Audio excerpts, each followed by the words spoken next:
Greetings, imagination connoisseurs. Once again, it is I, your Duke of Dope Discourse, Robert Meyer Burnett. I invite you to watch and listen to the Designing Hollywood podcast, brought to you by Martika Ibarra and the great, legendary Hollywood costume designer, Marilyn Vance.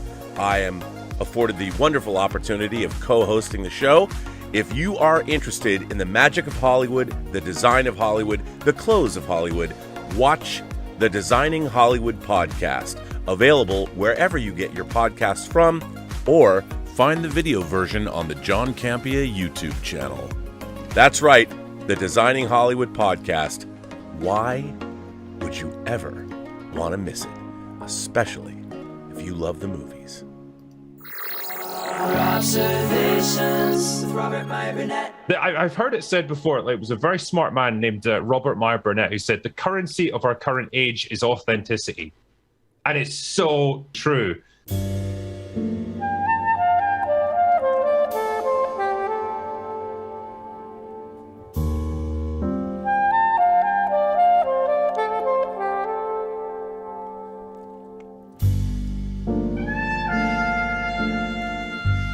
Imagination Connoisseurs Unlimited, in association with Road to Perdition writer Max Allan Collins, brings you the audio drama True Noir, the Nathan Heller Casebooks, starring Todd Stashwick, Star Trek Picard Season 3's Liam Shaw in the role of Nathan Heller, once a Chicago PD officer turned private eye to the stars.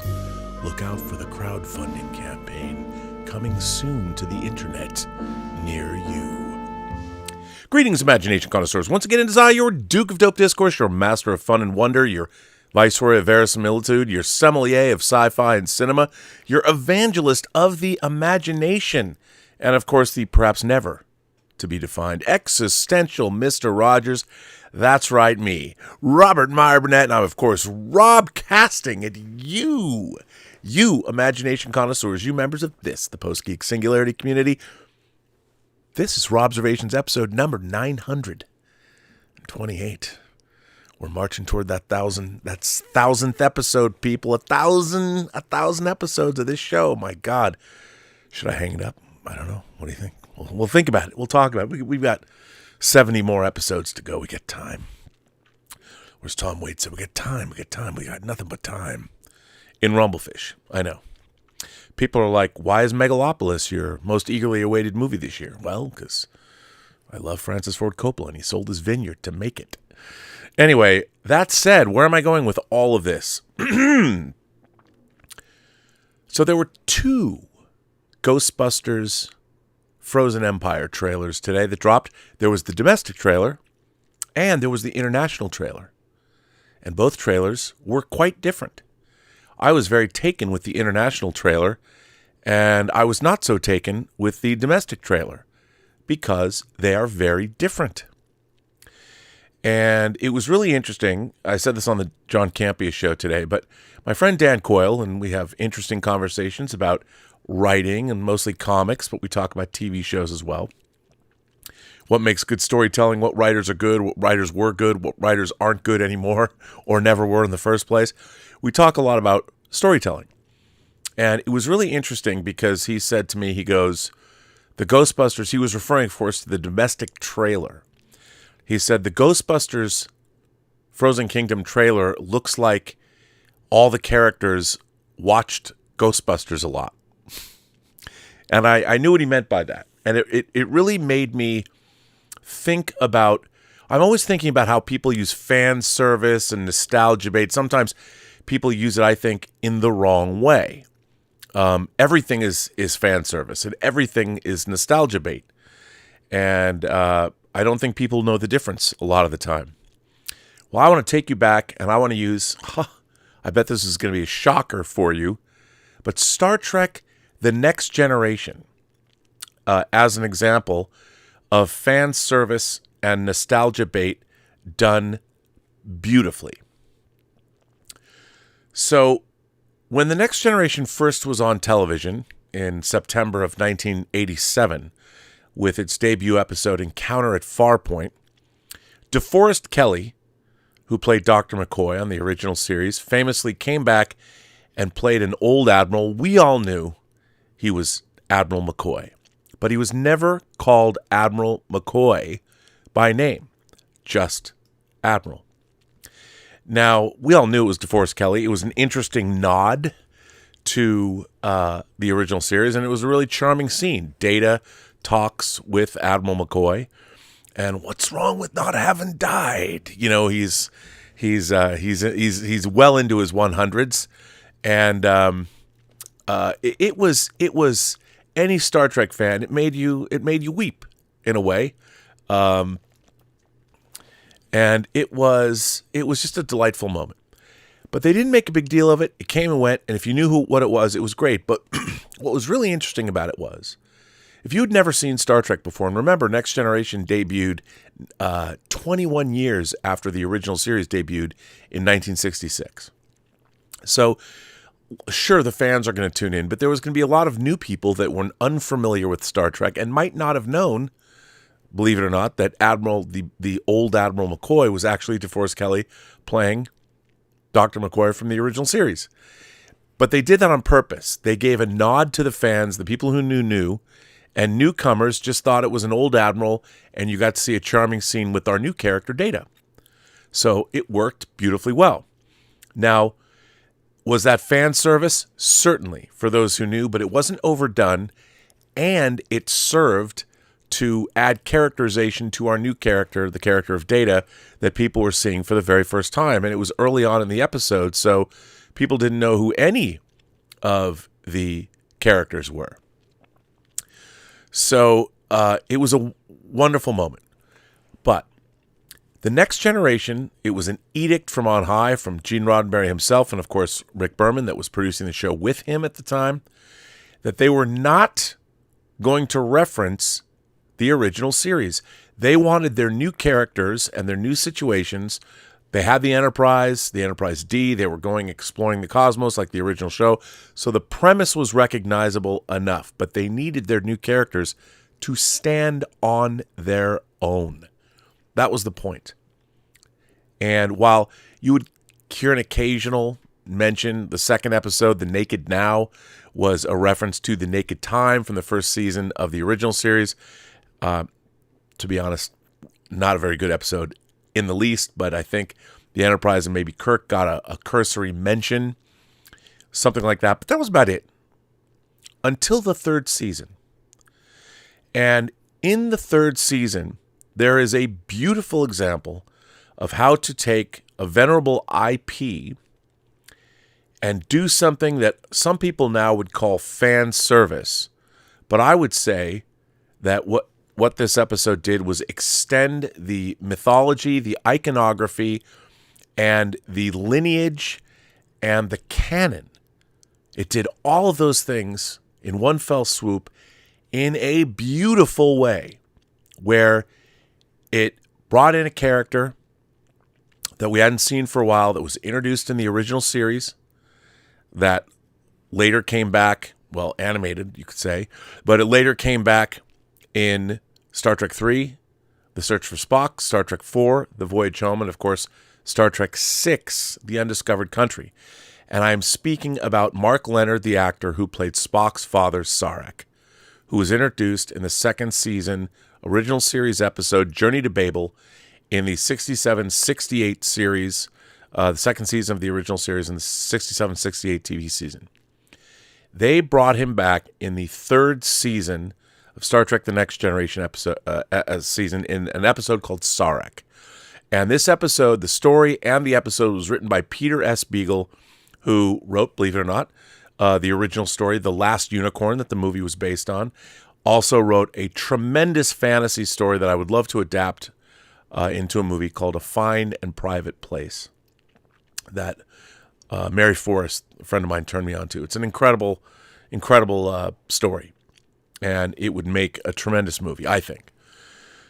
But what was so great about this episode, and why I think it's a perfect example of what IPs should look to in order to satisfy longtime fans but also move forward, is that, first and foremost, It had an incredible story to tell about the Vulcans, about Sarek, that we hadn't seen before.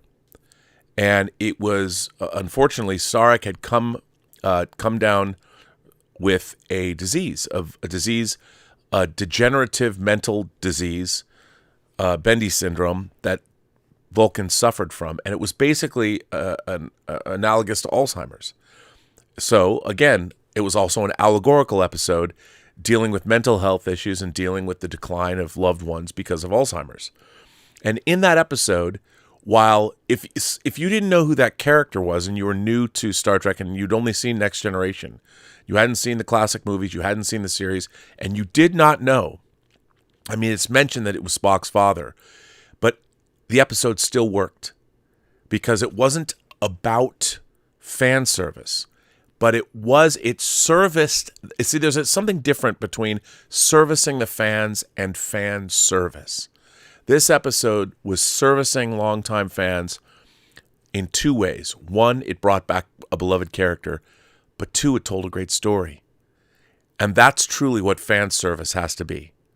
If you want to use elements from an IP's history, first and foremost, you have to tell a great story. That's what servicing the fans is. If you're just going to do fan service, you can bring any character back and fans are just supposed to be like, oh my God, look who it is. But in this episode, Sarek, it was heartbreaking. And they do mention Spock once. Actually, they say his name once. And it's when Picard mind melds with Sarek. And to get that mention in there, Rick Berman, it was difficult because Rick Berman allowed them to say Spock one time. And they got it in there, and it was, again, a beautiful episode, and that storyline was later continued in the 5th season of Next Generation in their 25th anniversary episodes, or two-part episode, Unification 1 and Unification 2, which brought back both Mark Leonard and Leonard Nimoy as Spock. And this was a wonderful story that was self-contained, that had a beginning, a middle, and an end, and it told a heartbreaking tale, but also a very moving story. And again, if you're a fan of the show, you got to smile and see Mark Leonard, who, remember, Mark Leonard played the Romulan commander in Balance of Terror before he played Spock's father. He's one of the only actors, like Jeffrey Combs, later he played a Romulan, a Vulcan. He was the Klingon commander on the IKS Amar in Star Trek: The Motion Picture. And then he came back as Sarek in Star Trek 3, Star Trek 4, and Star Trek 6. And then they bring him back for Next Generation. That's the best way to do fan service or servicing the fans, because you have a story to tell. First and foremost, you've extended Star Trek lore by delving into what does it mean to be elderly. Even Vulcans have to suffer. I mean, it's even worse than humanity because Vulcans controlling their emotions. Vulcans have emotions. That's a thing I don't think a lot of sometimes the people writing Star Trek don't understand. But Vulcans have emotions. They just control them. It's a discipline they learn beginning from a very early age. So the idea that a Vulcan loses their mental faculties, loses control, is terrifying and sad. And to see this character, who always represented such dignity, he's my favorite scene in Star Trek 3, The Search for Spock, is after he mind melds. The whole mind meld scene with Kirk, James Horner's score, the way Nimoy shoots it, and Leonard's performance when he says, "Forgive me, it is not here." And he's looking for Spock's Katra because he thinks Spock would have mind melded with Kirk and put his living spirit into, but he doesn't. And Leonard's performance, man, talk about Star Trek acting, that's some great acting. So that was when fan service is done very, very well, or servicing the fans. If there's a story to tell and there's a reason to bring back a character. Now, some people would say that, you know, there's so many variations, and I would say that the entirety of, say, the TV series House of the Dragon is servicing the fans. Because while it's a prequel to Game of Thrones, It is, first of all, in its own right. I know it's a prequel, but we heard the Dance of the Dragons and the Targaryen Civil War and all that stuff was mentioned in Game of Thrones, but we had no idea what it was. I mean, I know George R. R. Martin later put it down in print, but it's beautifully done. And in terms of adding to an IP, look no further than House of the Dragon, because the quality of that show, the acting of that show, the writing of that show, all that does is expand the Game of Thrones universe in wonderful directions and gives us insight. And all the characters are unique unto themselves, but it's clearly in the same world. It's Westeros, and we're seeing parts of Westeros we didn't understand or didn't know about. We're seeing locations and people and all kinds of things. Beautifully done. You know, something I think Andor does very, very well. Some people would say that, well, you know, they have to show a little bit of the Death Star. Yeah, I mean, that's fan service, surely. But here's the thing. What I love about Andor so much is it shows what is we've never seen the Empire as a real entity, boots on the ground. We've never seen where the rebellion came from. We only are ever seeing the higher ups. I mean, when we met Princess Leia, she was like the leader of the rebellion. But who are those workaday guys? Who are the Bothans that died to bring us the plans of the Death Star 2? You know, and that's what I love about Andor so much. I know it doesn't have the juicy fan servicey moments. There's no Jedis, there's no lightsabers and all of that. And I know that disappoints some people that expect that from their Star Wars. But for me, what Andor gave me something as a spy movie fan, as a World War II fan. I love movies about the French Resistance. All that stuff was given to me in Andor. Again, you know, it's not for everybody, but I liked it. It extended the Star Wars universe in an interesting and credible way, as opposed to, say, well, something like The Rise of Skywalker. I hated that movie, and I'm a huge Star Wars geek, because that film, in addition to being, I don't know, almost incoherent in terms of bringing Palpatine back. What was weird was they took a lot of ideas from like the Dark Empire comic, but it was like you weren't setting up that comic. That wasn't what you were doing. You can't just at the 11th hour decide at the conclusion of your trilogy of movies decide to take all these things willy-nilly and expect us to believe that Palpatine has returned. That was never in the cards. It was not part of the Duel of the Fates script that I reported on, Colin Trevorrow's Duel of the Fates script. They just threw that in, and it didn't work.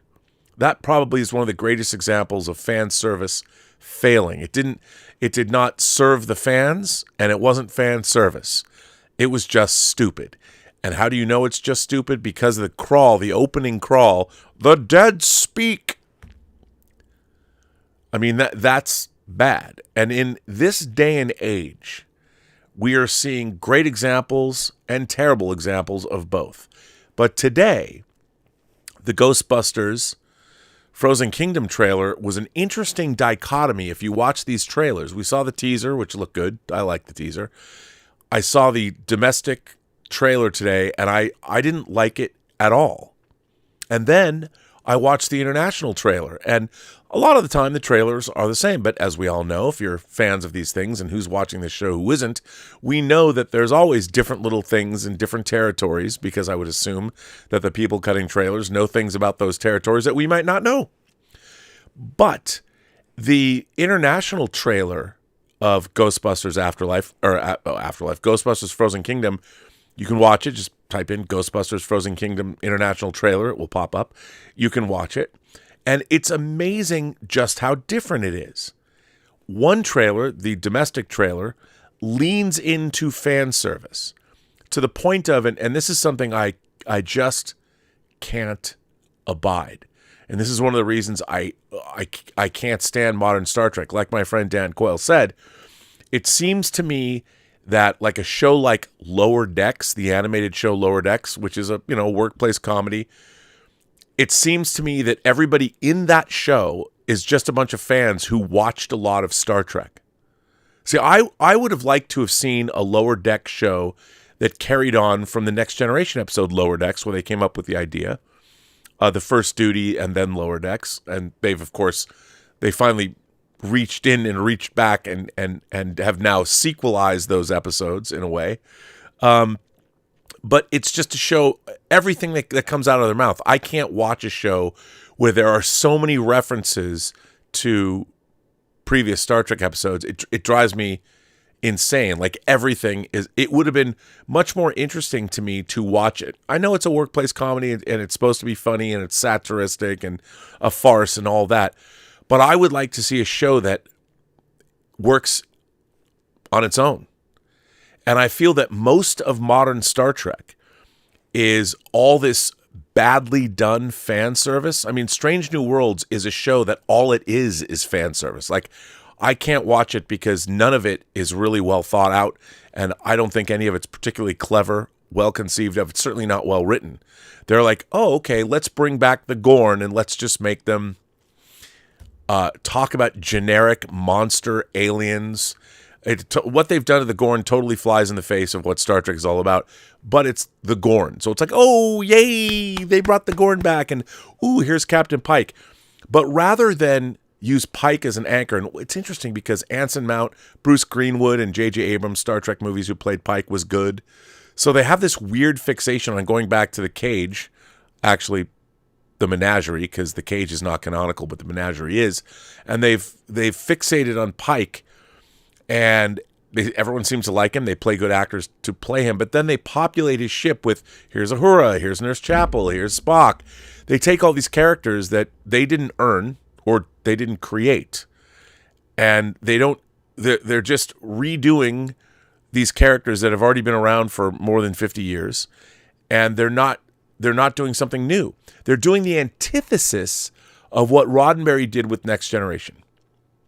And they did it with Star Trek 09. Let's go back to Kirk, Spock, and McCoy. Star Trek Discovery. Okay, we're going to create new characters, but our main character is the unknown adopted sister of Spock.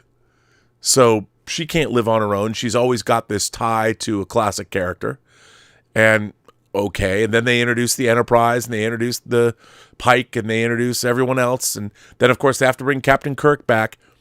But none of these characters are particularly well written. They're sort of generically written sci-fi tropes, or they're just going to take what they believe was wrong with the original series and change it. So to me, modern Star Trek is fan service done absolutely in the wrong way. Whereas look back to Next Generation and look what they did to the character of Sarek. They bring him on, and I'm not saying that you should give every character a physical ailment and delve into that. But what they did was they took that character. He had a second wife because Amanda Grayson had passed away, because humans don't live nearly as long as Vulcans. He even had a new wife, Perrin, who was terrific, great character. And they extended a character and they added new elements to that character that didn't previously exist. But in something like Discovery, and in Strange New Worlds, they couldn't resist everything we knew about Captain Pike, everything, the Telosians, Vina, all of that shit. They just had to bring it back.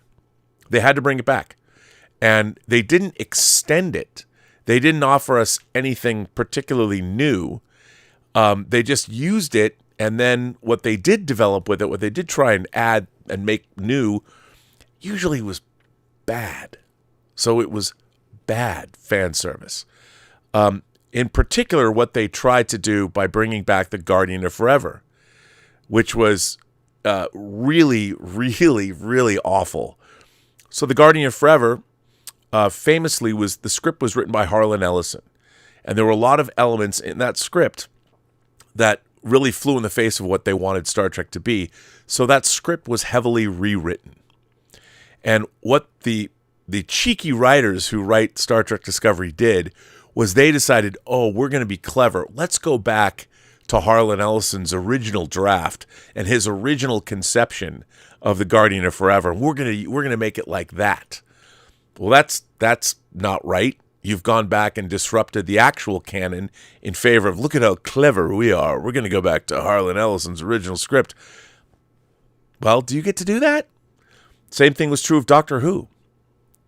You know, they wanted to go back and retcon the very basis of Doctor Who, the very idea of Time Lords and regeneration and all this, and Gallifrey itself. But the writers did it in a terrible, terrible way. So they wanted to have their cake and eat it too. We're going to do some fan service. We're going to go back and retcon something, but then they do it badly. And that's the problem, is you look at Next Generation's 3rd season episode, Sarek, that's the perfect way to do fan service. You look at what they're doing on Star Trek and Star Wars. Hey, Ahsoka, let's have a flashback when she's a little girl and we'll show her being a ground pounder during the Clone Wars. And it's like, do we need to see that? Why don't you do something new? If young Ahsoka is going to have a flashback to something, why not have a new flashback? Take her to some place that we've never seen before. You know, why do we have to see the Clone Wars again? Oh, because that's cool? Okay, that's cool. That's fan service. That is not servicing the fan base. There's a difference there. Fan service is just trying to get people excited about seeing something familiar. But servicing the fans is actually taking something and giving it to us in a new way, or showing it to us in a new light. And that's what anybody wants. And that's when stories are great. I would say that all of the House of the Dragon TV series is servicing the fans. Sarek was servicing the fans. It wasn't fan service. Now, I found this article I wanted to read, and I'm going to read it. So this article comes to us from Carlos Lopez. It was written August 29th, 2021, and UTR or Groove Pulse. I don't even know what it's Pulse. The site was Pulse. I don't know this site, but you know, it's one of those things you look up. I just look up the topics I want to talk about, and there's something there. The era of nostalgia baiting, how Hollywood is tricking you. If you grew up in the 2000s, things like Sally Band's Windows XP and Club Penguin might make you nostalgic. That's because all things from our childhood bring back fond memories. Nostalgia can be a great feeling, leaving one to reminisce of their past. However, in the last 7 years, Hollywood is using nostalgia to trick its viewers into believing a movie is good. This is called nostalgia baiting, whereby a movie company remakes a classic movie with the same characters and storyline just to draw you in. Movies like Jurassic World, Ghostbusters, and RoboCop, that's Jurassic World from 2015, Ghostbusters from 2016, and RoboCop from 2014, are all popular remakes of classic movies from the past. However, these remakes have had mixed to bad reviews. Surprisingly, though, some remakes have crushed it at the box office, even making more than the original movie they were based on. For example, the original 1991 Disney classic Beauty and the Beast made $440.1 million worldwide. This highly regarded film that kickstarted the Disney Renaissance of the 90s was remade in 2017. How much money do you think that remade made? 500 million? 800 million? Nope. The Beauty and the Beast remake, the live-action remake, raked in a whopping $1.3 billion in its box office run worldwide. In fact, the Aladdin, Lion King, Cinderella, and Dumbo remakes all made more money than their original movies. Why does this matter? The thing is, these movies are mediocre, which leaves one to wonder why people are flooding in to watch these movies. Now, I would say I liked Kenneth Branagh's live-action Cinderella, and not just because of the lovely, effervescent Lily James. I would say it was a legitimately interesting live-action take on the original story. I think these movies aren't necessarily bad. I thought Lion King, Aladdin, Lion King was interesting, but I don't think any of them were mediocre. I just want to correct the author in saying these particular ones were not mediocre. When one goes to watch the live-action Mulan movie, their reason isn't because the story seems interesting or because the acting seems great. Their reason is, I love that movie as a kid. Similarly, people will go watch the new Space Jam movie because they recognize the original as a classic. This creates a weird movie experience where the movie's merit is almost completely based on its predecessor. It becomes clear why this is a problem. Hollywood is not focused on making good movies. Now, here's something that I want to make very clear. Yes, they are. Hollywood is very focused on making good movies. They all want to make good movies. The problem is, a lot of people don't know what makes a movie good. But make no mistake, when you were spending $200 million to make a blockbuster, believe you me, everybody who greenlit that project, everybody involved with that project, no one wants to make a bad $200 million movie. The problem is, the reason that movie that they're making, whatever that movie might be, the reason that movie is being made at $200 million is because they think that's what they have to spend to make $1 billion.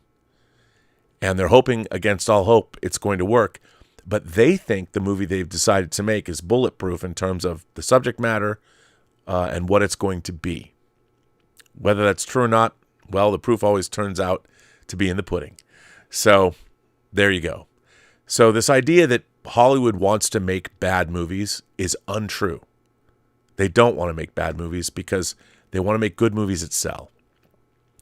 Hollywood is not focused on making good movies. Disney and other movie makers' focus is on the profit they will generate, and granted, that profit is a lot.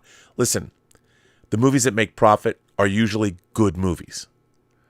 The movies that are bad, that are expensive, usually don't make a lot of money. So much so that it would be even stranger if they were not making these movies. To Hollywood, it's a simple formula. Take a classic movie that we know everyone already loves, update some of its jokes and references for a modern audience, and remake it in live action. Just like that. Hollywood steals from its devoted fans. Well, I would say, look, remakes of foreign films. The Magnificent Seven's a great movie. Is it better than Seven Samurai? I'd say, well, no.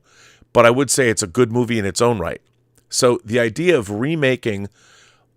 I'll die on this hill, but I love the Jungle Book live action remake. Loved it. I would dare say I liked it better than the original cartoon. I thought the original cartoon was fun when I was a kid, but relatively simplistic. But seeing what Favreau did with the Jungle Book, I love that. And I think absolutely should that movie exist. Absolutely. Because one, it was an amazing feat. And if without doing it, Jon Favreau could not have done The Lion King. So I think it's too easy to say that, oh, Hollywood's just trying to make bad movies or whatever. They're not. But the problem is, so often there is this misunderstood and, well, frankly, stupid idea that you can just remake something that's already familiar and people will go see it. Well, on a certain level, that's true, but the only way you're going to get successful doing it is if the movie's really, really great.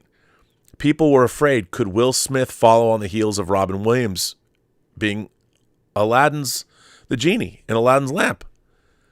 Well, yes, and it turns out that Will Smith did his own thing, Big Willie style.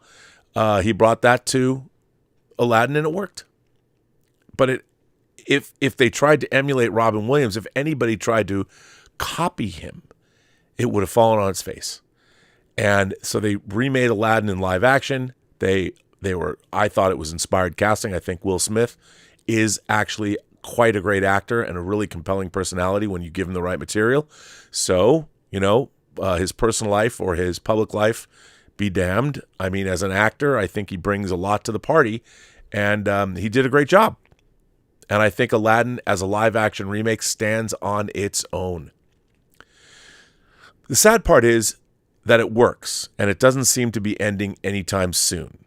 With the phenomenal success of 2017's Beauty and the Beast and 2019's Lion King, Disney, for example, is more than ready to limit its creativity to making more reboots. Currently, Disney has more than 15 new live-action projects. Some movies are even sequels of already rebooted franchises. Although you still get your occasional excellent Disney movie like Zootopia or Frozen, it seems like Disney's primary goal right now is to induce as much nostalgia as it can in people, convincing them to buy movie tickets. Well, one, I would say, it's incredibly difficult to make new films. And that's why, especially at the amount of money that movies cost today, you spend $200 million on a movie, you damn well better mitigate your risks. And how do you do that? By giving what you think the general population will be most familiar with. And the thing is, there's many examples of that. But I would also say this. What's Hollywood going to do in 10 years or 20 years? What are they going to remake? All the same stuff again? Hollywood, more than ever, needs to now concentrate on making new original visions. that are from the audience of today.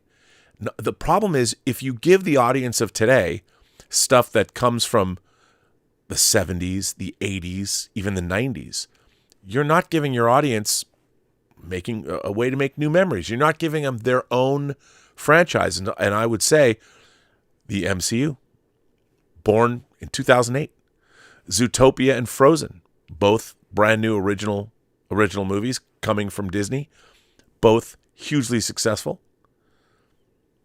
I mean, you've got to give people, we also have television-wise, there's so much great modern TV. The Sopranos is celebrating its 25th anniversary this year.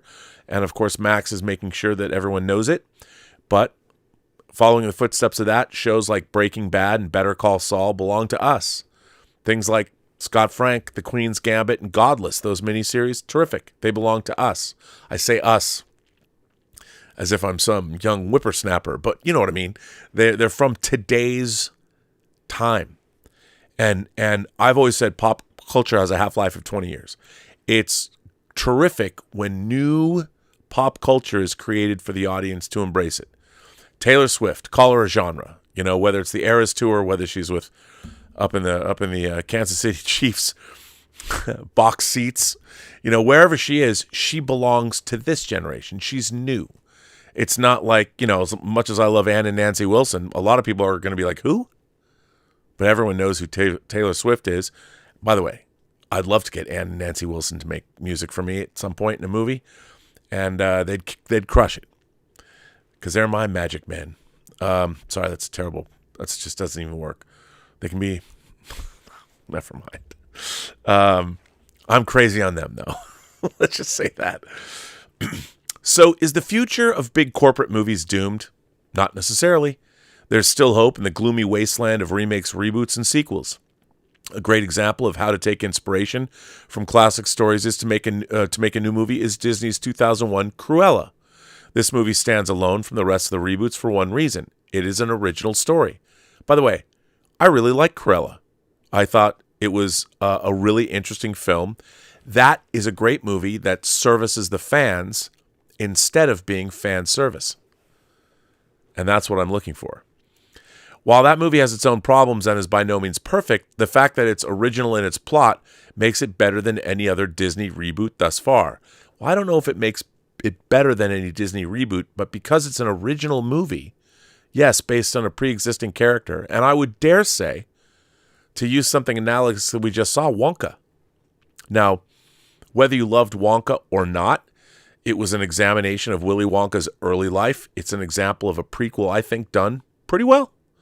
I'm still waiting to see the Great Glass Elevator and the Space Hotel and the Vermicious Knids, but hey, a guy can dream, can he?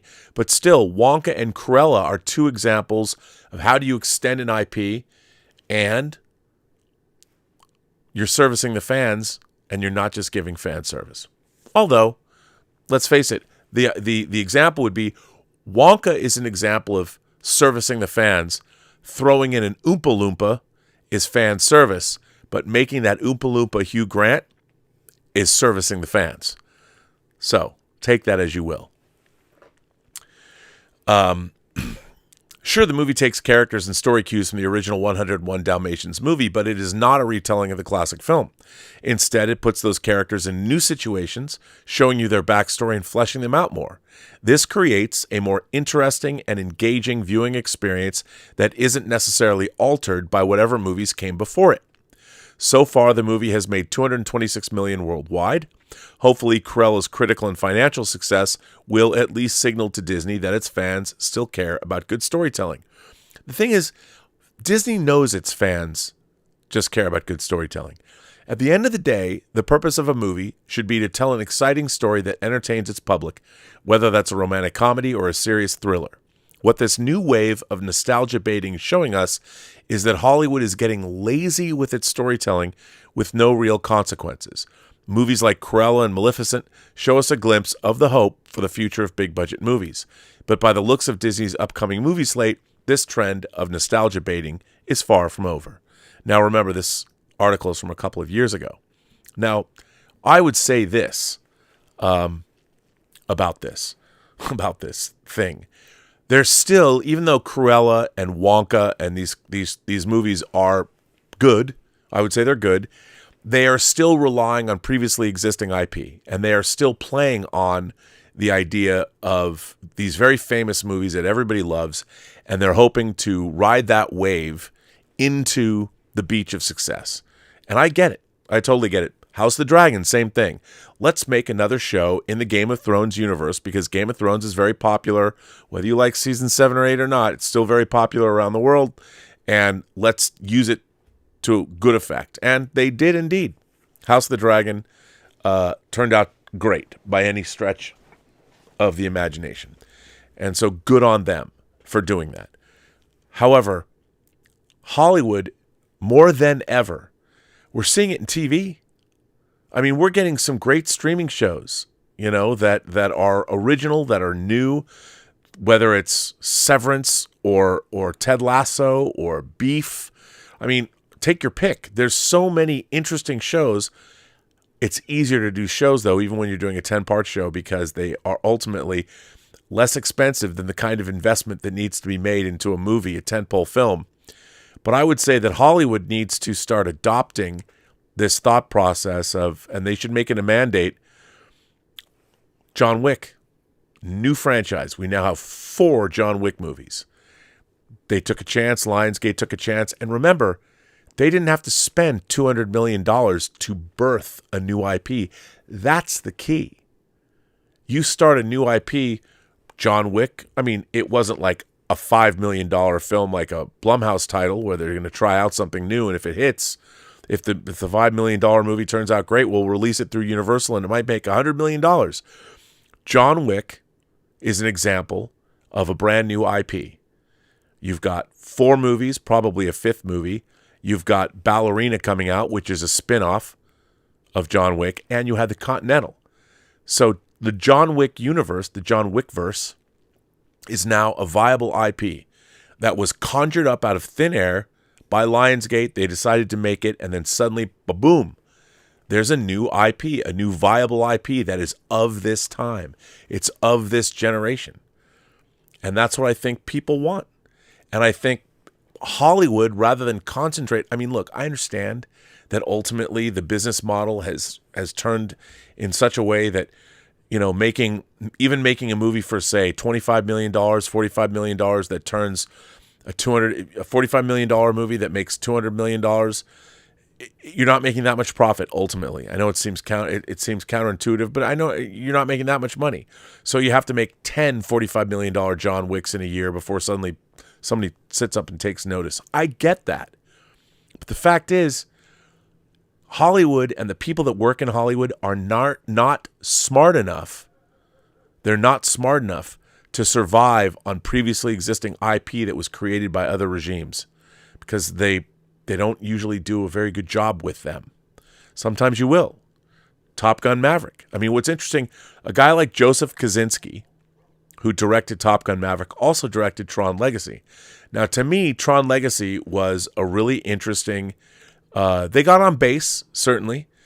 I didn't think it was a very great movie, but in terms of taking a previously existing IP and trying to do something unique with it, I would give them points for it. I think they tried to do a lot with that film. There's a lot that's really successful in it. I think it falls down because it missed an opportunity to tell a story by setting it on in this. They could have told this, I don't know, some Neil Stephenson-esque science fiction tale about what does the World Wide Web mean and all this stuff, and it was very limited in its scope. And I understand why they went that way. It takes place on the grid instead of the internet. But what Tron was in 1982 and the vision of, let's anthropomorphize computers. I mean, computers were new, but by the time you get to 2009, where are we at? I mean, they changed our life. And while I don't think that Tron Legacy is a great movie, I would definitely say, well, it's a respectable film it's not stupid,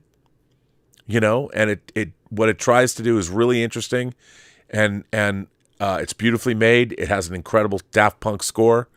I mean, man, download that shit from HD Tracks. Pay that extra money, get that full score, because that is a banger. But yeah, so that was a good attempt And now they're doing Tron 3. I don't know. I hope it has more to say about our life than Tron. Was it? Yeah, Tron Legacy. Why do I keep saying Legacy? Everything is Legacy. Superman Legacy. But it's definitely worth. It's a worthy film. It's a worthy film. But what we need is brand new IPs. Now, I want to get in and I want to read. I want to read another article, but I'm sort of I don't know if I should actually show this because I can't believe. Well, I'm going to do it anyway because why not? What am I going to do? Get in trouble? I'm going to get demonetized for this picture. Here's a new one for you, and I did not. Let me just preface this by saying I did not pick this article because of this anime frame. And this is not fake, okay? This is real. This comes from a website called animefeminist.com. And yes, this is the picture for the article. How fan service can attract or repel an audience and how to tell the difference. This article was written by Lauren Orsini on October 26th, 2016. Now, I'm not going to. This picture, I was like, oh, this is my kind of. I have no idea what anime this is from, but I read this article. I'm like, okay, here's a different take, because when you look up fan service, a lot of anime stuff pops up. There is a misconception that feminists believe that any and all fan service is always bad, but in this feminist's opinion, fan service goes wrong when it interrupts the mood of the show. So I read that and I'm like, she gets it. Take Kaijo, my guilty pleasure of this anime season, in which girls don skimpy swimsuits, study astronomy, and use their ample buttocks to knock each other out. I love comedies and over-the-top action, and I knew instantly that I'd find this entire premise hilarious.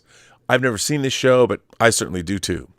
I love that Kaijo knows itself. It knows exactly why we're watching and doesn't try and be anything else.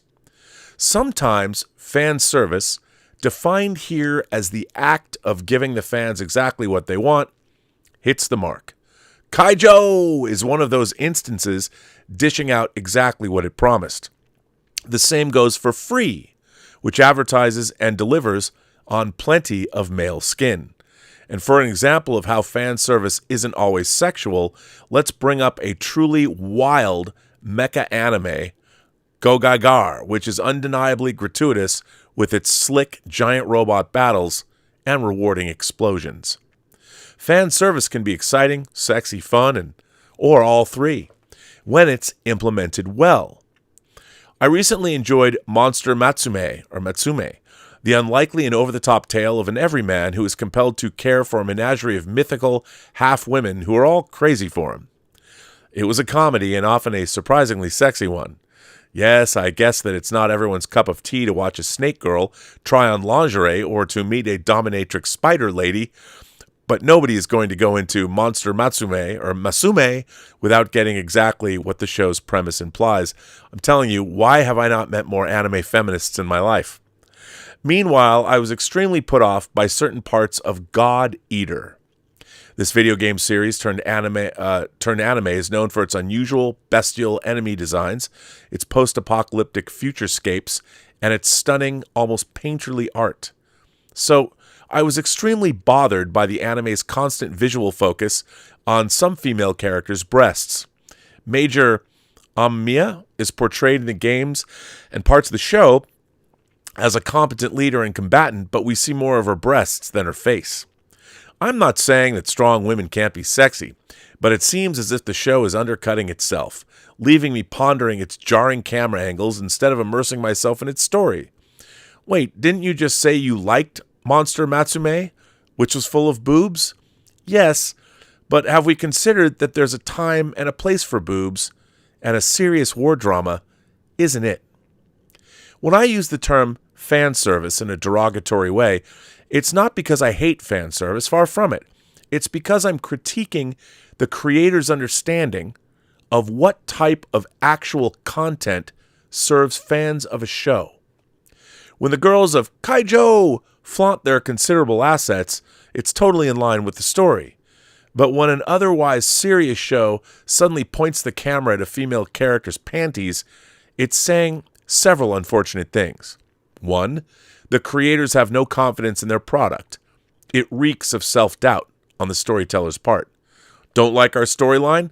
Let's toss in some skin, or let's toss in some random reference to a character or a spaceship or something that you love, and then you'll smile. The creators, too. The creators don't know why we're watching and are hoping to compensate for that with some unasked-for sex appeal, ultraviolence, etc. It's tone deaf. Or in the case of, say, a superhero show, some reference or major villain that everybody wants to see. 3, in the case of female skin, the creators may believe that this is the only way to make a woman interesting. She's a magic-wielding soldier from the future, but if you still think that's boring, take a look at her boobs. Imagine you're watching Dragon Ball Z. Goku is launching into his Kamehameha attack. The camera goes closer, closer, closer, until it lines right up to his crotch. To me, that would say, fans, we realize this is a real yawn, so let's throw in some sex appeal to spice things up. This would be ridiculous because it would intentionally pull viewers out of the story. It would be ridiculous because Dragon Ball Z already has fan service depicting the craziest attacks possible. Adding gratuitous sexuality on top of that would just take away from that. Fan service can often be the product of sloppy storytelling. Give the fans what they think they want in order to compensate against larger issues. Not all fan service works, or not all fan service is bad, but the fan service that works for one show isn't going to serve the fans of another.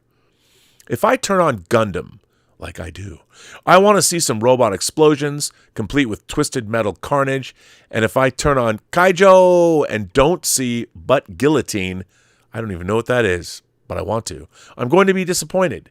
Giving fans what they want is awesome. The problem is creators often don't know what that is. This may seem like a surprising proposal from a Monster Matsume fan, but it's time for anime to stop relying on fan service as an all-purpose Band-Aid. It simply doesn't work in every show. For me, the shower scenes in Azeta the Last Witch feel as out of place as if the characters in Yuri on Ice punctuated their skating routines with Michael Bay-style explosions.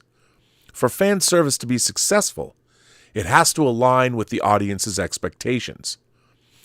What is a show advertising in its promos, its opening credits, its first episode? Did we come to the show for a space opera and get butts instead? Did we come for butts and get straight-laced period drama? Part of the reason Anafem exists is because there's very little you can do to verify the absence of fan service other than watch the show. So some of the reviews here attempt to remedy that by warning fans in advance. That shouldn't have to be the case. Certain art styles and storytelling cues should be enough to let us know who the show is for and who is going to be completely put off by surprise fan service. Of course, this also means admitting that not every anime show has something for everyone, and being okay with that. I'd rather see shows go all out to please their intended audiences than dilute themselves for a chance at a wider one, especially by using fan service aimed specifically at just a portion of the viewers who may or may not be that audience. Give us our boobs, our butts, and blowouts, but signal them in the stories first. That way, those of us who like that kind of thing can gravitate to it, and those of us who'd rather go watch without that type of fan service can find other shows to watch. Otherwise, it's less likely to be a welcome surprise than an unpleasant one.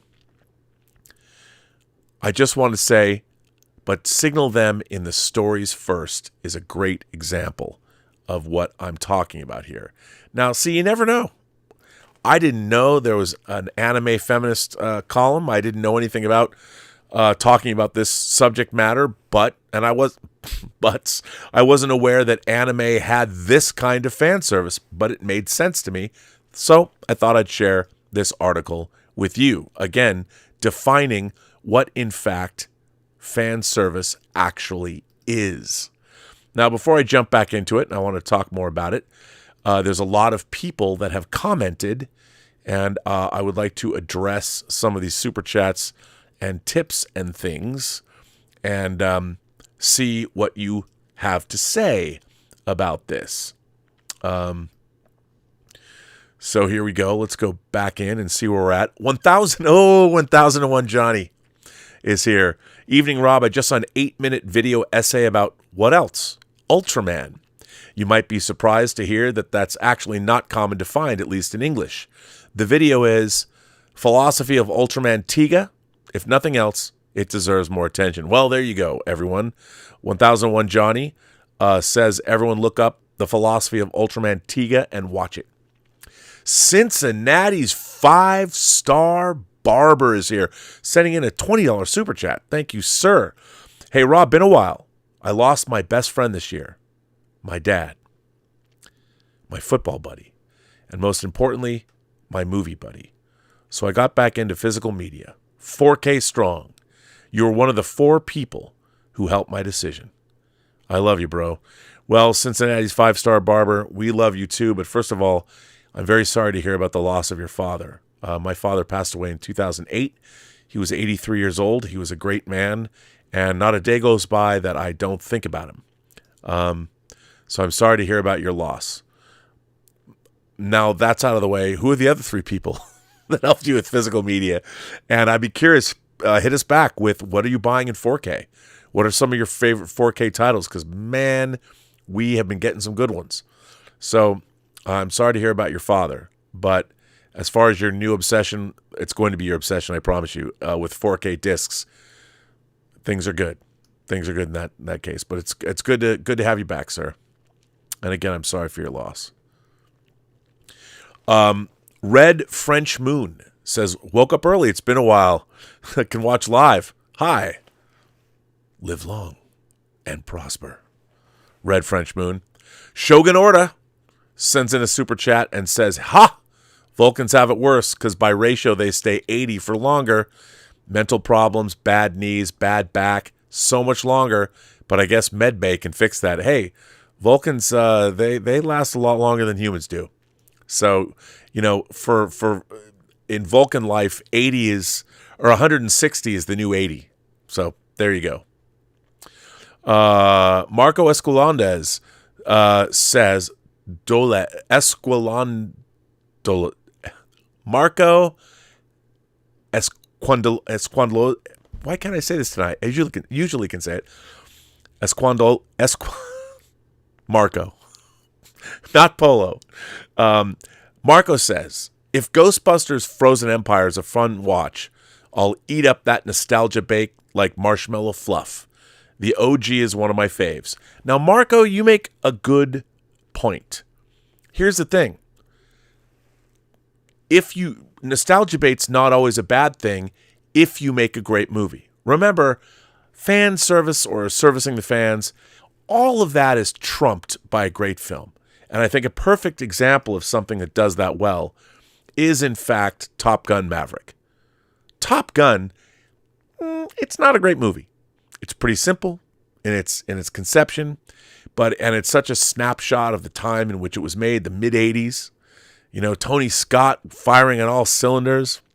I think it was the first movie he made after The Hunger, and giving us that Tom Cruise at the height of his youth, all that great music and all that. But when they did Top Gun Maverick, which was really interesting, they did a couple of really interesting things. In a way, Top Gun Maverick is a stealth remake of at least the end of Star Wars. We all know that the Death Star trench run, they basically had to destroy the Death Star, which was brilliant. I'm sure Chris McQuarrie came up with that idea. But it gave us the character of Maverick, but it showed us something new. We saw him at the beginning of his fighter pilot career, and then they made the brilliant choice to show him to us at the end of his fighter pilot career. And they got to deal with what happens when you got to hang up your spurs. And what happens when you have to hang up your spurs is a different kind, and it was done really, really well. As opposed to, say, No Time to Die, which wasn't. But it was a really well done, and most importantly, fun, unpretentious, simple, but effective. And it took a character You know, you age him 30, 36 years, whatever, and you give him you give us an irresistible story. It's an irresistible story if it's done well. It works. It's a genre of story. Is when does the grizzled veteran hang up their spurs? You know, or what happens? You know, when that veteran has to come back for one last ride or one last mission. And if you do it really well, you win a Best Picture like Clint Eastwood did in 1992 for Unforgiven. One of the great movies of all time, one of the great Westerns of all time. But Unforgiven would not exist without all the Western movies that came before it, because it takes the Western myth and takes it apart. So, well done. So I would say that Top Gun Maverick, while it has within it, it's a perfect example of servicing the fans of the original, creating fans, the new fans, and also giving us an incredible fan service moment. One of the great fan service moments of all time in Iceman and Maverick. That one scene, bringing back Val Kilmer. And then what do? You don't just give us a fan service. You add to it by having Iceman's character, cancer kills him. I mean, so you get the fan service, you get the emotional nostalgia jolt, but then you carry that story forward and make it resonant. So that's an example of fan service done well within a movie that services the fans. Two different things. Maverick does those things well. Not easy to do.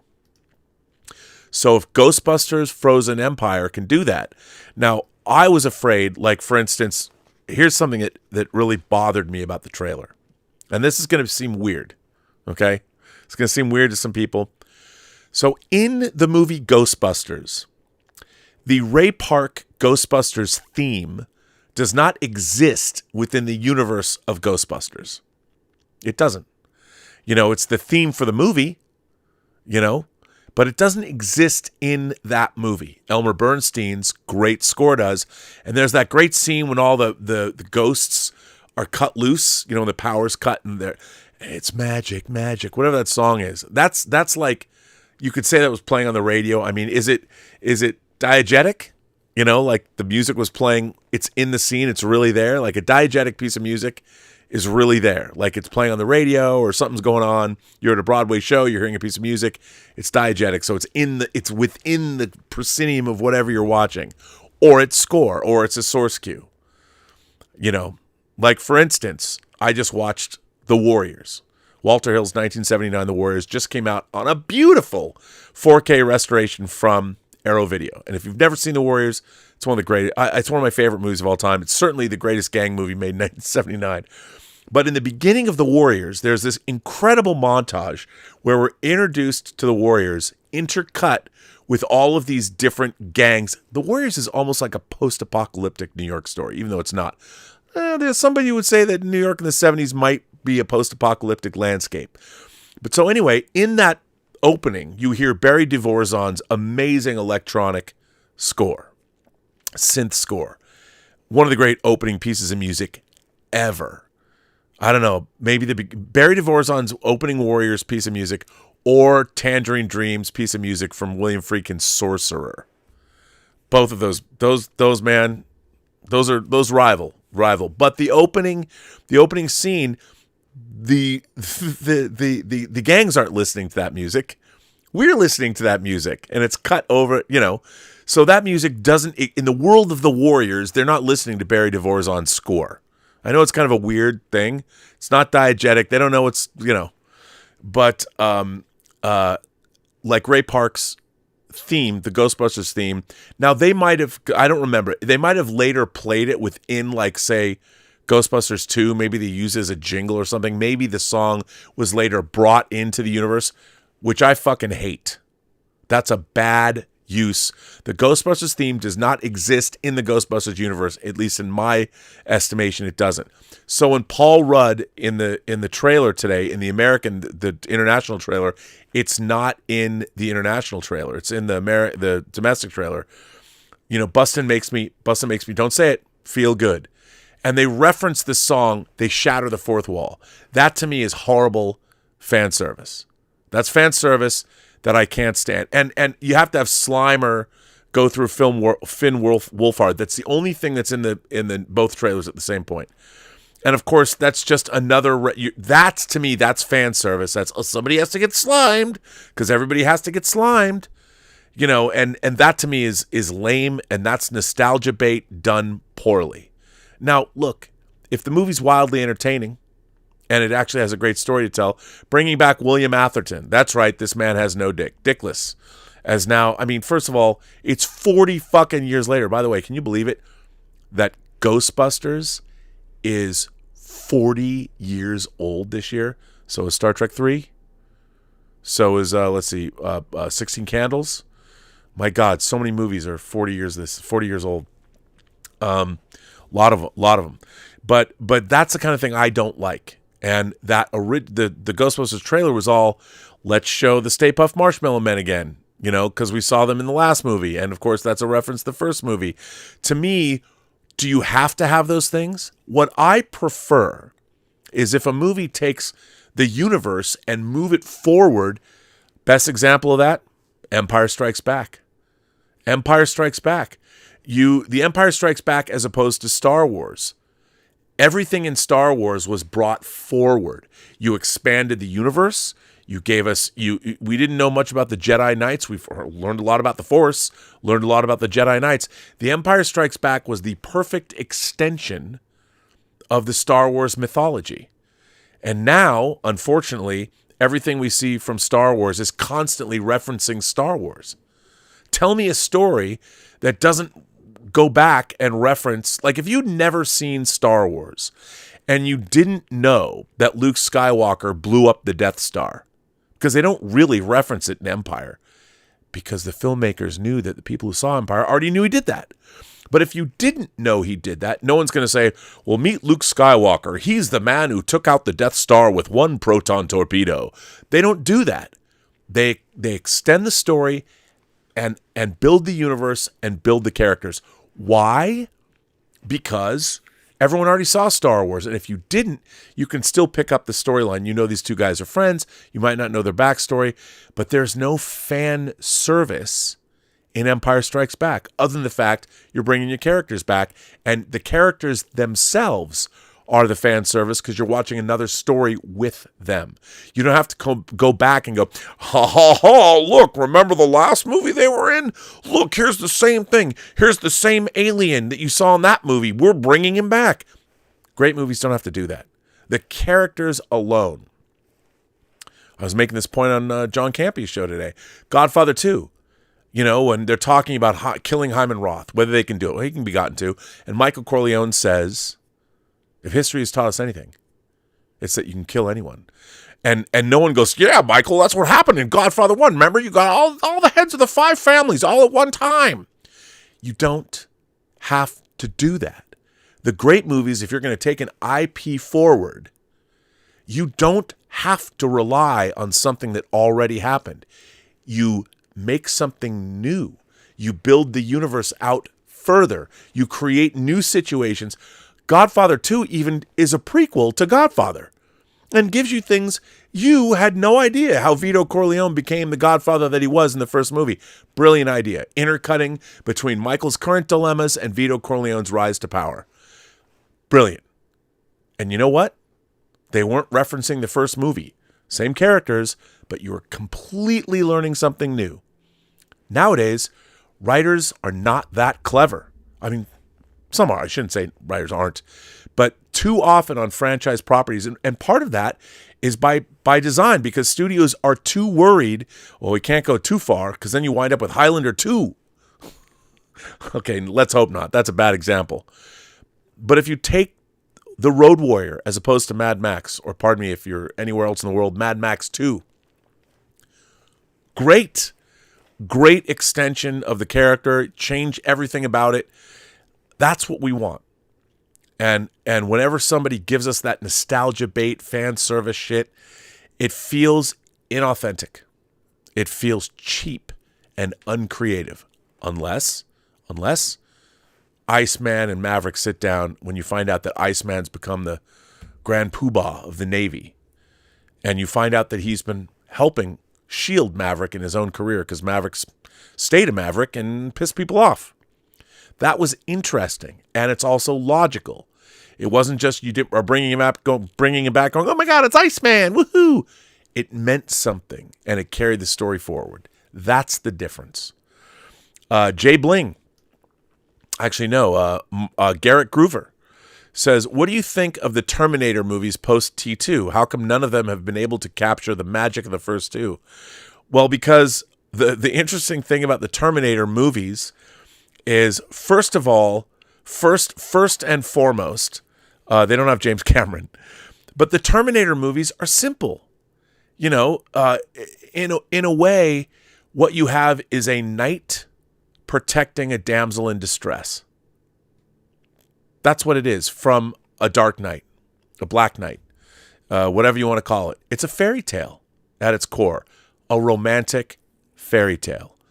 In T2, Terminator 2, then you have the Black Knight is now the good knight that is protecting the child, you know, the damsel in distress's child.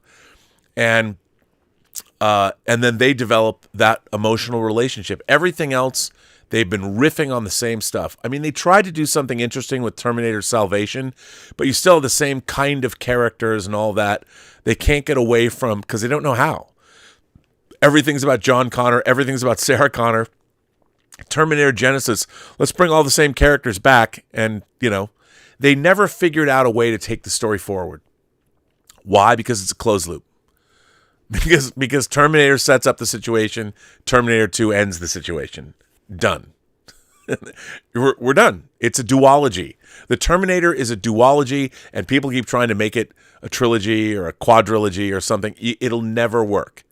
And then all you end up doing is copying the formula. And why are you copying the formula? Why don't you do something totally outlandish and do something totally different? Well, then it wouldn't be Terminator anymore. Terminator is a franchise that is a 2-movie franchise. Everything after it doesn't work because it's insincere, it's inauthentic. You didn't have the normal creator, and ultimately it's not a fairy tale. Terminator is a fairy tale, and then they tried to turn it into something more.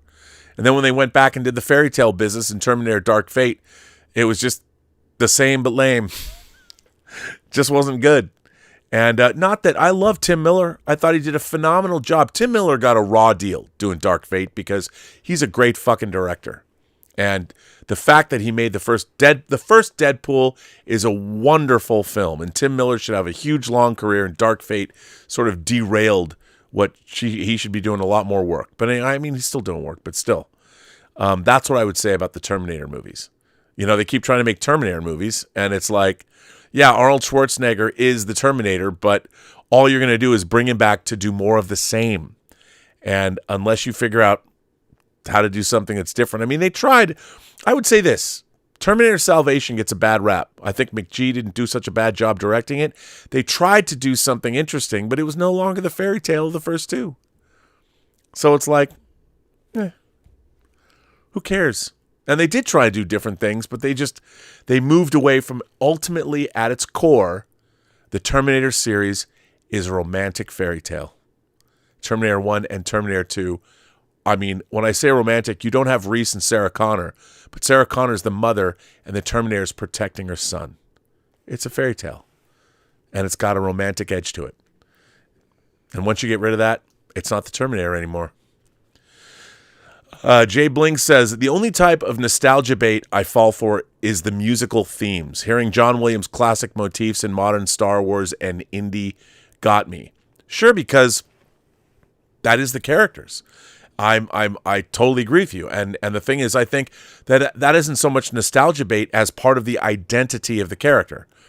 I'm right there with you. I mean, I love those musical themes because they're some of the greatest ever written. So, 100%. B. Depp, our friend B. Depp says, good evening, Robert. A lot of current Hollywood is substandard writing to me. I can't sit through modern sitcoms. New Frasier, Night Court, The Neighborhood.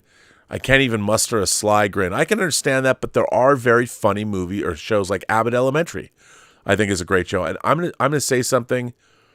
I fucking hated Big Bang Theory. I hated Big Bang Theory because I thought it was beating a cliche, a dead horse cliche. and maybe because I feel they kind of stole from something I did 25 years ago. But I can't believe I'm going to admit this to you. So I'm not a big sitcom guy, but I have to sit down sometimes. Elizabeth's watching something. She's been binging Young Sheldon. I kind of like it. I find Young Sheldon to be a funny show. I've enjoyed it. And the kid that plays Young Sheldon, that kid's a genius. It's like the Big Bang Wonder years. I mean, come on. I know. See? But you know what? Good things are good things. You can't deny it. I think that show has been on 7 seasons, and it's going to go on if either this is 7 seasons. My God, it's a good show though. That was to me a prequel show. I was like, this is going to be horrible. But then Elizabeth started watching it, and she was watching it for like days and days and days, and I was like, that's pretty good. Okay. Scott Bartholomew says producers and directors have to totally embrace IP canon for servicing the fans to work, i.e. Terry Metalis versus Goldsman. Now, it's really interesting because a lot of people would say to me, well, Rob, you loved Star Trek Picard Season 3, and all it is fan service. I didn't think so. And I think you look no further than Episode 4 of Picard Season 3. I think the episode's called No Win Scenario. I think that's Episode 4's title. And in that, it extrapolates on, look, Terry had to work with what was in Picard Seasons 1 and 2 and work with the things that worked and jettison the things that didn't. But in Picard Season 3, of course, he brought back the Next Generation cast. But again, I was saying to people that Picard Season 3 is the Top Gun Maverick of Star Trek seasons. Because, yeah, I mean, you're bringing back your old Star Trek The Next Generation cast, which, by the way, that's what everyone thought they were going to get with Picard, the series in the first place anyway. They got little bits of that. You find out that Riker had a son that passed away.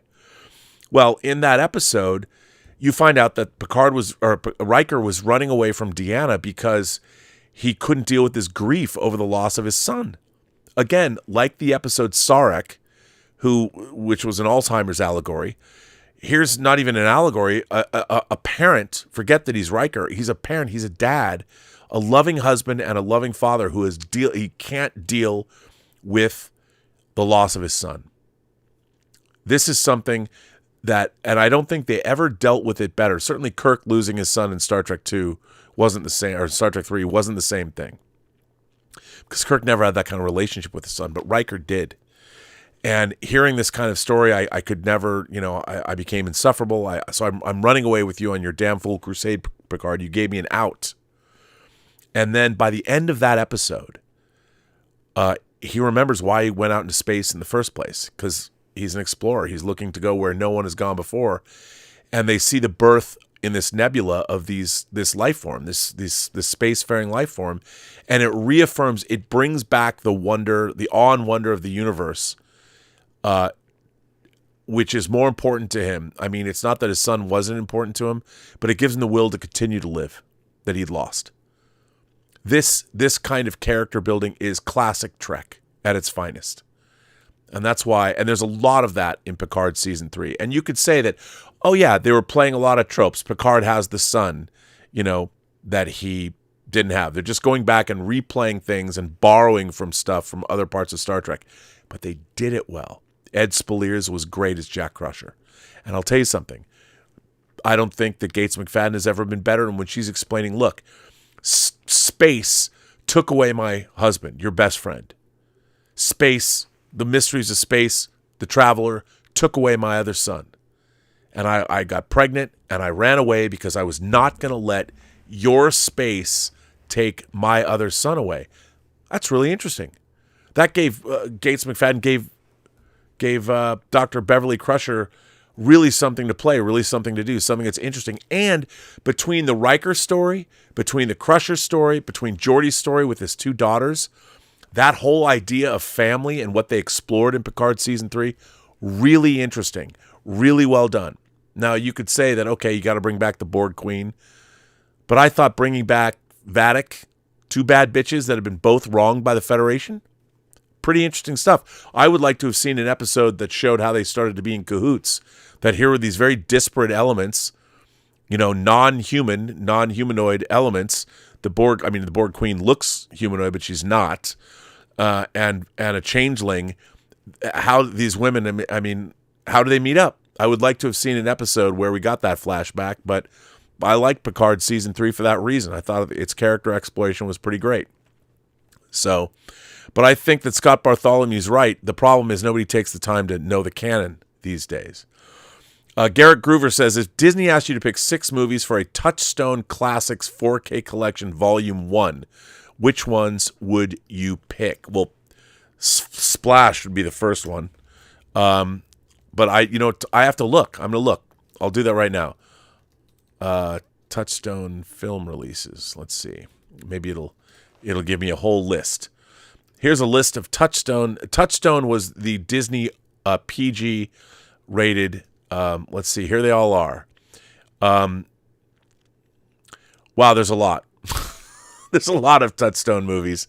That would be really hard. I'm going to give you ones that I would give you right off the bat. Okay. Splash, Down and Out in Beverly Hills, Ruthless People, The Color of Money, Adventures in Babysitting, 3 Men and a Baby, Who Framed Roger Rabbit, of course, maybe Beaches, New York Stories, Dead Poets Society, Pretty Woman, Dick Tracy, maybe Green Card because I love that movie. The Rocketeer, of course. After that, Alive, maybe. Why not? What's Love Got to Do with It? Nightmare Before Christmas. I'm looking. That's about it. That's all I'll give you right now. But there's make me those. Make me those. Air Force One actually was distributed by them internationally. So there you go, Garrick. I hope you like that. Josh LeCount says, you were talking about Star Trek earlier. I YouTubed the Picard-Sarek mind meld scene. Wow. Stewart's acting and emotional delivery is phenomenal. Josh, you are the man. Yeah. And that's how you do great servicing the fans. That was an amazing sequence, and one of the great sequences in Next Generation history. And you can see just that scene alone. You see it. You can see it. That was not fan service. That was servicing the fans.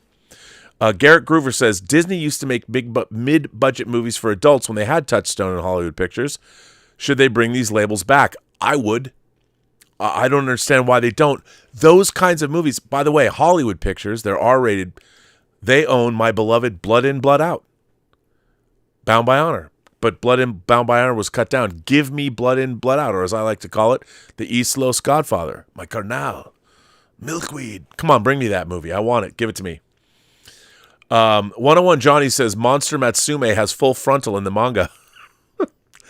I didn't know that.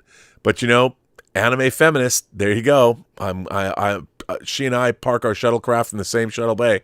1001 Johnny says, an anime called Kojo is rated 12 and up in Japan. That girl, I found her article. I gotta love it. Red French Moon says, this infuriates me. Does she really like anime when she brings her Western view on Japanese manga and anime? Those tourists better get out and bring localizer with them. Hey, you know what? Look, I look at it this way.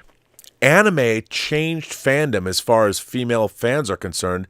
It normalized, Comic-Con between gaming and anime and comics actually brought women into people would tell you that women have always been in the fan community. Yes, but outnumbered by men 10-1 and probably more. It was great to see first Sailor Moon and then the deluge of anime bring so many female fans into the fold. And when you go to Comic-Con now, it's everybody.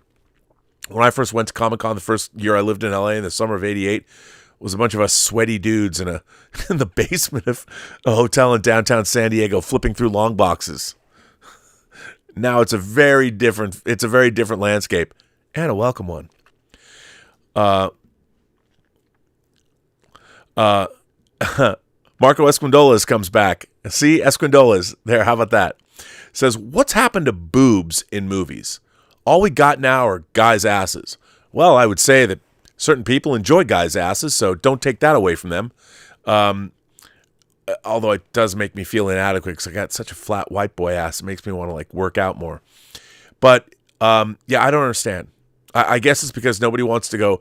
I mean, hey, everybody has their own OnlyFans accounts now, but nobody wants to go topless in movies. I understand, but you know what? I have to say, I read an article the other day about how sexist coming-of-age stories were. Like, you know, in the early 80s, teen movies like The Last American Virgin.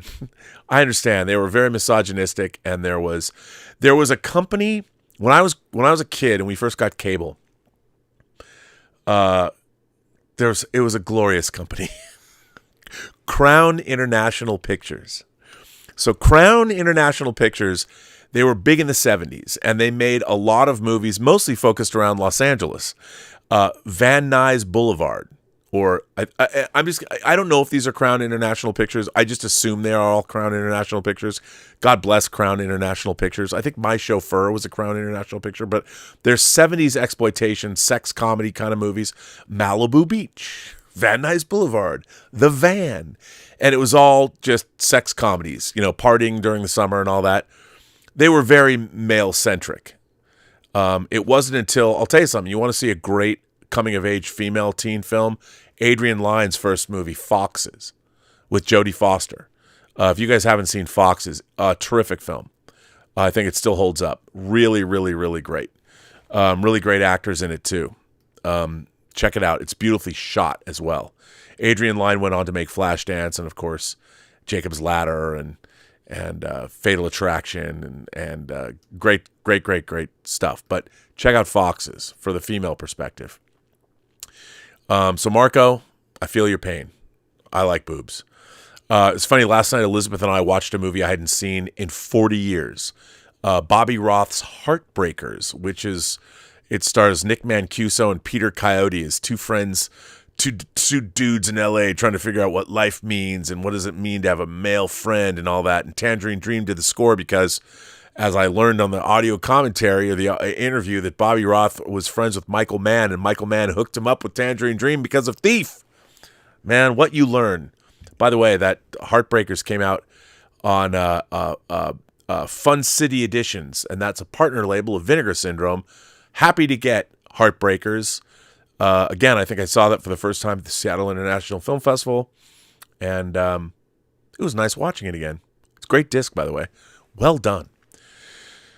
1001 Johnny says, Red French Moon, her points are accurate. It's there to keep young boys watching in the case of Kaijo. Yeah, I mean, Hunter Becknell says that scanning something. Oh, I've heard about this. Scanninger's Reign is a great animated show on Max, and I'm not a huge fan of animation. I don't know. You spelled it Scanningers. I've heard about this. I don't know what the word is. I don't know what, but I've heard it's good. Sujith says, I'm turning 40 this July. I pride myself to have been born in a great movie year. Beverly Hills Cop was number one on the box office, right? You're right. Beverly Hills Cop, which I still think is one of my favorite action comedies of the 80s, was absolutely released in 1984. Martin Brest, he was the first director I ever interviewed. I interviewed director Martin Brest for my high school newspaper when I was writing for the Mercer High Times from Mercer Island. And that was my first interview. Thank you to Louise Hathaway at Thunder Media.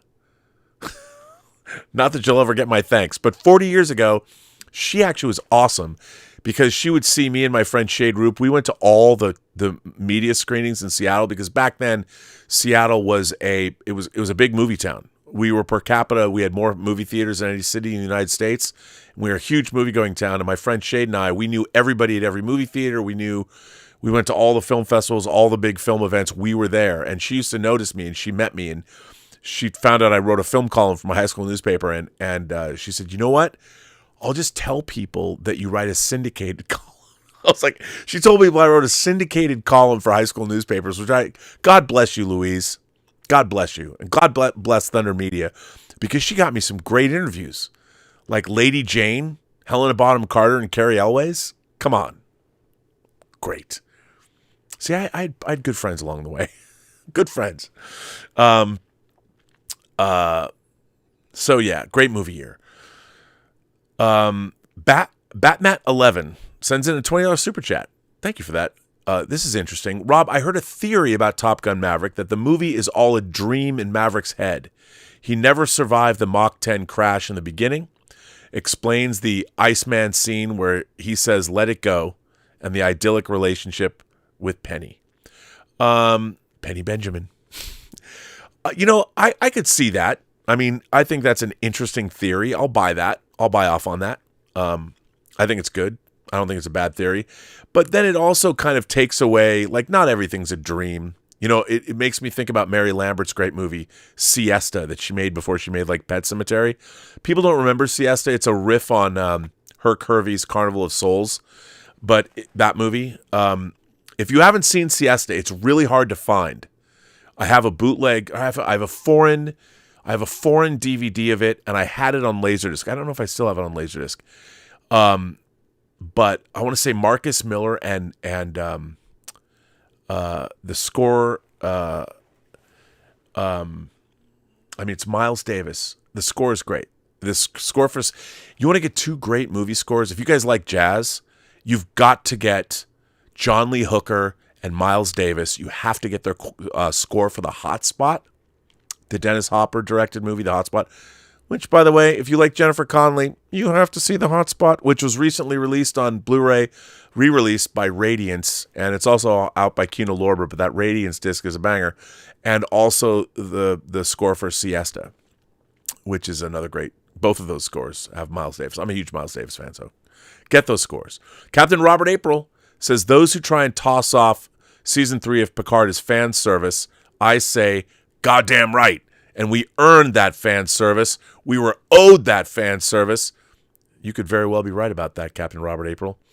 Yeah, because we want to see where do our Starfleet officers go when they get older? What's wrong with that? We saw that with Kirk and Spock. Why not see it with the crew of the Next Generation? And we did. Scott Bartholomew said, thoughts on two TV series from my 70s childhood, Land of the Giants and The Fantastic Journey. Well, Land of the Giants, I believe, is actually 60s, Scott, but I watched it when I was a kid in the 70s, too. Land of the Giants was a Irwin Allen show, along with Time Tunnel and Lost in Space. I liked Land of the Giants. It was fun. They were on one of the more interesting spaceships that we ever saw, or suborbital ships that you've ever seen in a TV series or a movie, called the Spindrift.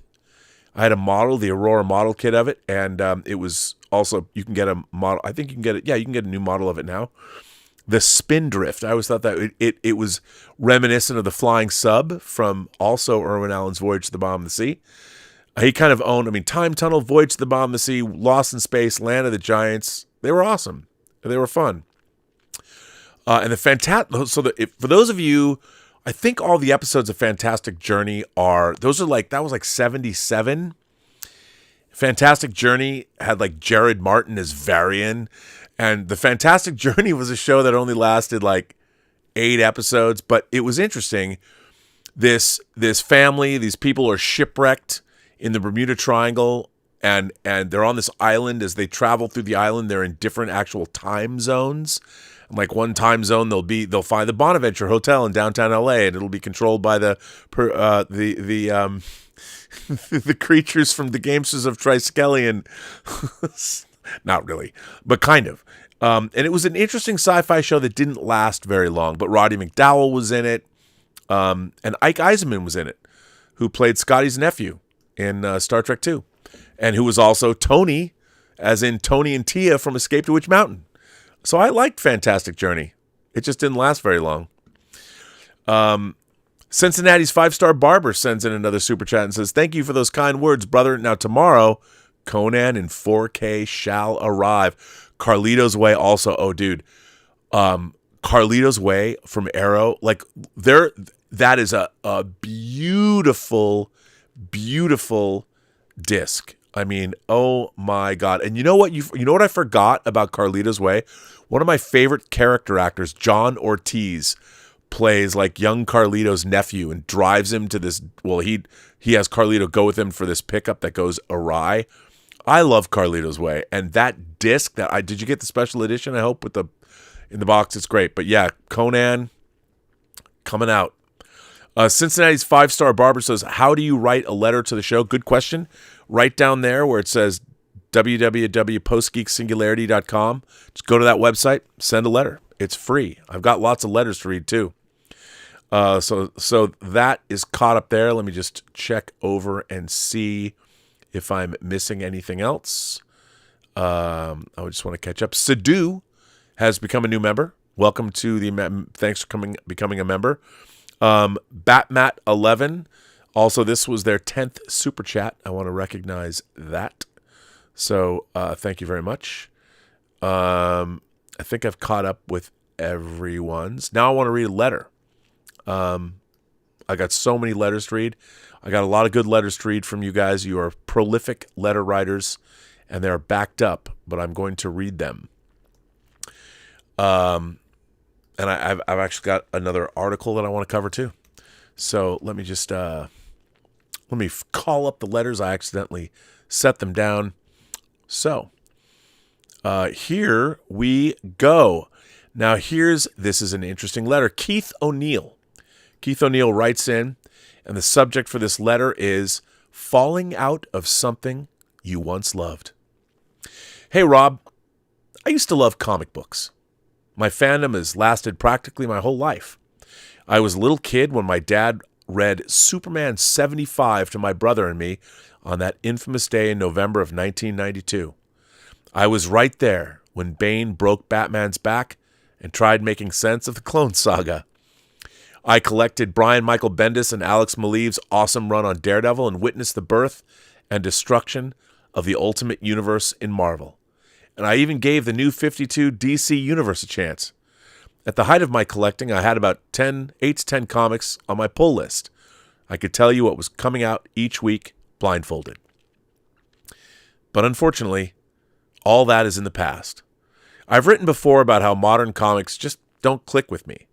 I get it, not every comic in the market is written for me, but what made this different, especially in the past 10 years, are the writers and creators behind this series getting not just defensive, but calling anyone critical of their work every name under the sun. In the past couple of years, I gave up new comics from Marvel and DC for the most part. I collect The Mandalorian from Marvel and have enjoyed Holy Roller from Image Comics, co-written by Andy Samberg and Rick Remender. Last month, Glenn, the comic shop owner who went viral, gave fans like me a voice. The current comics by Marvel and DC just aren't as good as they used to be. And like clockwork, the usual suspects in the comic community came after Glenn and made a ton of false accusations about him, including a couple of notable writers, ones I once liked. Thankfully, Mark Millar lent Glenn a listening ear. Glenn was right. The current comics from Marvel and DC just aren't good. And if those brands aren't doing well, then the industry is in trouble. I'm not saying that with rose-tinted glasses either. Amazing Spider-Man by all accounts, even by longtime readers I know, is unreadable. Nothing from DC moves the needle either. Now some might be saying, well, Keith, you don't read current comics from DC or Marvel, so you can't honestly say that with any sense of authority. Well, I did say I don't need to eat a crap sandwich to know what it tastes like. So I ask you, Rob, have you ever fallen out of love with something you once loved? You have a well-documented love-hate relationship with Star Trek. I'm sure you can relate. Thanks, and stay metal. Keith, I want to thank you for that. Look, I'm with you. I stopped buying comics about 2010, 2011. I bought comics religiously from about 1982, 83 up to 2010. I had 75 long boxes of comics or something. And I just got, first of all, like, I love the X-Men. For me, the X-Men were like Star Trek. I loved X-Men comics. You know, in the early 80s, I loved the fact that I fell back in love with comics because of Moon Knight, but then also because of the direct sale market. I started going to I'll tell you, I've told this story before, but I haven't told it in a while. I was on my paper route. Yes, kids, I had a paper route because I had expensive tastes, and back then blank videotapes were really expensive. Like $12. They were $30, but they went down to like 12, and I needed them all the time. So anything I could do to make money. I'd mow lawns, I had a paper route, whatever. And if I could make money, I'd do anything. So one day, I rolled up to Robbie Cullen's house. Robbie Cullen was younger than me, but we, same neighborhood and stuff. And he was reading Camelot 3000 #4, that was written by Mike Barr, and it had unbelievable art by Brian Boland, and it was printed on heavy Baxter paper, which I'd never seen before. I'd only seen newsprint. And I opened it up, and I go, "What is that?" He goes, "Oh, it's this really cool comic." And I look at it, I'm like, "What the hell is this?" I'm looking at this. It was so rad, retelling of King Arthur, Arthurian legends in the year 3000, aliens are invading. And I'm like, it has a male character. One of the male knights is turned into a woman. It has to deal with that. This was in like the early 80s. So it's, it's not like these ideas are new. It blew me away. I had to have it. So it got me into the comic book store. And that's when I started reading comics. And at first I'm like, I'm only going to read science fiction comics. So I bought things like Alien Worlds, and then that led me to the Bruce Jones comics, Twisted Tales. And then I found Frank Miller's Ronin. I'm like, what the hell is this? And I got, by 1983, I was talking about 8 to 10 books. I was buying like 30 comics a week. It was terrible or wonderful. And I got really into it, and when I moved to LA in 88, I had to go to Heidi Ho Comics in Santa Monica. And then I moved, and then I found Golden Apple, which was my comic book store forever and ever and ever. And I love comics, and I love the X-Men. But even the X-Men, with different reboots and things, it got fucking boring. All the way to Utopia stuff and the Messiah complex, Messiah War, and Faith, and all Cable. It just got. I'm like I went out. I was gonna go out cold turkey when the Sandman ended because it's my favorite comic of all time, and I just went out. And occasionally, now all I do is buy omnibuses. Like I have this week. I'm trying to get all my favorite old comic series in omnibus format. So absolute editions from DC, omnibuses from DC, omnibuses from Marvel. I have ROM. The ROM. ROM is coming, AXE is coming, and Howard Chaykin's Times Squared. I never thought I'd see an omnibus of that in hardcover, but yes, I'm getting those 3 things. So falling out of comics, when you read comics and you've read variations on a theme, it gets boring. And the only thing that brought me back to read modern comics in terms of DC or anything, Hickman's Krakoan era of X-Men brought me back. And I have to tell you, one of my favorite things in 2023 was the Hellfire Gala 2023. And those who've read the comic, yeah, it was $9. But if you've read it, fuck yeah, dude. That was awesome. Of course, now it's leading to no one liked the Hickman era of X-Men. Oh my God, did I love it so much. Not everything. To be fair, I haven't read everything because I haven't got everything in hardcover. Like I can't get, was it X of Swords? I can't get that omnibus. Like it's sold out. Trying to get all the omnibuses. Sins of Sinister. Fuck yeah. I was like, yeah, man.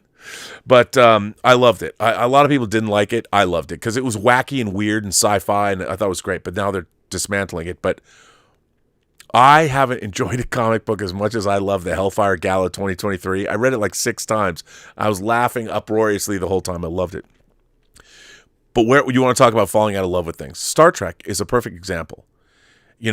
I fell out of love with Star Trek in 2009 because it was apparent to me that the people that J.J. Abrams, and Bob Orsi is a huge Star Trek fan, but Alex Kurtzman and Bob Orsi wrote the script, J.J. Abrams made the movie, and I thought that entire movie was completely insufferable. I hated every minute of it. I know people like it. The cast was good, but it was so horribly written, and I couldn't, the way it was photographed and how it was so non-canonical and how they I just hated it. Broke the fourth wall. And the thing is, then you have to deal with the fact that how is it that people that made these things that you love, how are they making them terrible? And here's the thing that we all have to come to grips with. We know 10 times more about the thing that these people are making than they do. And that's what's so monumentally frustrating. And like in the case of Star Trek, not only did I love it my whole life and was I buying everything and reading everything, as a professional, I worked on the Star Trek experience that was at the I didn't work at it, I worked on it. I was hired to make all the videos and was interacting with Rick Berman's office and getting my stuff approved. Then I was an actual Star Trek consultant for Viacom licensing in the 90s. I was hired specifically to tell them if this was good Star Trek or that was good Star Trek. I'd get licensed material in, I'd read it or look at it and tell them if it was good Star Trek or not. That was my job. And then I got hired to work on the Star Trek experience. And then I made my movie Free Enterprise, of course, with William Shatner. And then I went on and made 3 years of documentaries that were all on the Next Generation Blu-rays and the Enterprise Blu-rays as well. So talk to all the creators of Star Trek from Next Generation. And you can see clips of me. I did a sit-down interview with the entire cast of Next Generation. So as an outsider, I've never actually worked on a Star Trek show. I've worked on it in a pro-fan capacity. And I've fallen out of love with Star Trek because I think it's been entirely bastardized. And to hear Alex Kurtzman say that we're using Star Trek to convey a specific message. Well, first of all, why do you feel you have a message worth telling at all? I mean, the whole thing about great stories is your message should be built into the tales that you're telling. Your message should not come before your characters and your story. And a great story, by the way, if you want to have a message in a story, a great storyteller will not tell it will not say to the audience, here's what you should think. A great story gives you, the audience, something to think about. And now we have all these people trying to tell us what to think. And the funny thing is why should I listen to you? You clearly don't know much about the world around you. You haven't lived. You haven't traveled. You're so myopic in what you're thinking, and so I don't believe that you have anything that I am going to learn from. And that's the frustrating part, because the people that made the things that we love, they didn't start out like, of course, you could use the X-Men, as an allegory for underdogs, downtrodden communities, people that were and marginalized communities. The X-Men were great about that. Bryan Singer in X-Men 2. Well, can't you just try, or is it in X-Men 1? Can't you just try not being a mutant? We all know it was meant there. It was great. And, the X-Men were great at that. God loves, man kills. Look at that graphic novel. And you were able to enjoy the stories without somebody coming down and telling you what you should think. Those are bad storytellers. And good storytellers can accept criticism. They have strong, because anybody who's a storyteller worth their salt wants to hear from an audience. And they want to, the problem is, those people that can't handle it, they know that they've compromised their own stories. They know. They think they've done it for good reasons, but they know their stories are compromised. Why do they know? Because no one's buying them. They're not selling. And they don't understand why. Look, great characters and great stories and you make your stories true to themselves. No fraudulent creation. If you're telling a story because you think you have a lesson to impart to the rest of the world, you will lose. You will always lose. Because you shouldn't think that you yourself, are you a messiah? Are you going to bring a burning bush down from the mountains? Here you go, humanity. Listen to my message. I have something to tell you all. Why do you believe that you do? Let your characters do the talking. And if you've told a great story, they'll do that. And I feel that the problem is, to tell a great story, you need to understand the fundamentals of storytelling. Storytelling is inherently literary based. And I think a lot of the problems, even great comic book creators, have not read the pasts of the very comics that they are going to read. It's funny, when Nicholas Meyer made Star Trek II, The Wrath of Khan, he had never seen Star Trek. He had to do a crash course. And when he looked at Star Trek, because he was a well-educated man, came from an artistic family, classically educated, he had already been a novelist and seen his novel, The 7% Solution, that I think he wrote the screenplay for as well, turned into a movie that he made Time After Time, which is a terrific film with literary origins, and H.G. Wells was the main character. He understood that where Star Trek came from, the classical storytelling tradition that Star Trek came from. Is Star Trek II: The Wrath of Khan an exact translation of the series? No. It has a lot more in common with, well, Horatio Hornblower, the stories that inspired Roddenberry. But it's also got a little Moby Dick in it. And it has classical storytelling that came from a literary mind because that person was trained that way. And so he looked at Star Trek and he understood turning Khan into Captain Ahab was really interesting. And that only came from the kind of education you need to be a great storyteller. Great storytellers also have to have read all the great stories. They all great filmmakers. Quentin Tarantino is a great filmmaker because he's admitted himself he's stealing from all these movies he saw. And it's funny because his favorite movies are not these like erudite screen classics. He's stealing from the kinds of movies that he thought were cool. And so, yeah, I mean, look, when you fall out of love of one thing with an interest, it gives you an opportunity to go focus on something else. If you don't like comics, if you don't want to read comics anymore, go back and I'll tell you something. It seems silly to say, look at classic literature. Go pick up American, like Mark Twain. Or not, I think he's British, William Makepeace Thackeray, who wrote Barry Lyndon. Just work your way down the Western canon of movies, or go read, translated novels from other countries, things that you might not experience, and why not do that? Comics, if comics let you down, there's focus on something else. Focus on movies. Go watch the AFI list of 100 great movies. One of the things I learned when I was at film school, I hadn't seen a lot of classic films until I got to USC. And when I started taking Drew Casper's class and I watched things like, I owned Singing in the Rain on Laserdisc, but I'd never watched it. I'd bought it. I owned it. I never watched it. I got to see it for the very first time in Cinema 190 when I got to USC on the big screen. Fucking blew me away. I'd never seen it. I'd heard about it. Of course, I owned it. I figured I had to own it one day. I'll get around to watching it. I was lucky to see it on the big screen on a print. It was beautiful. I saw Nashville, Robert Altman's Nashville in that class. I saw All About Eve, which has become one of my favorite movies ever, top 10 favorite movies ever, about the theater. George Sanders talking about the Sarah Siddons Society, Eve Harrington. If you want to see a great fucking movie, watch All About Eve. Don't tell me, well, Rob, it's black and white. That movie is dope. It has one of my favorite evil villainesses in Anne Baxter as Eve Harrington is amazing. George Sanders, Marilyn Monroe shows up. Betty Davis. Oh my God, I love that movie.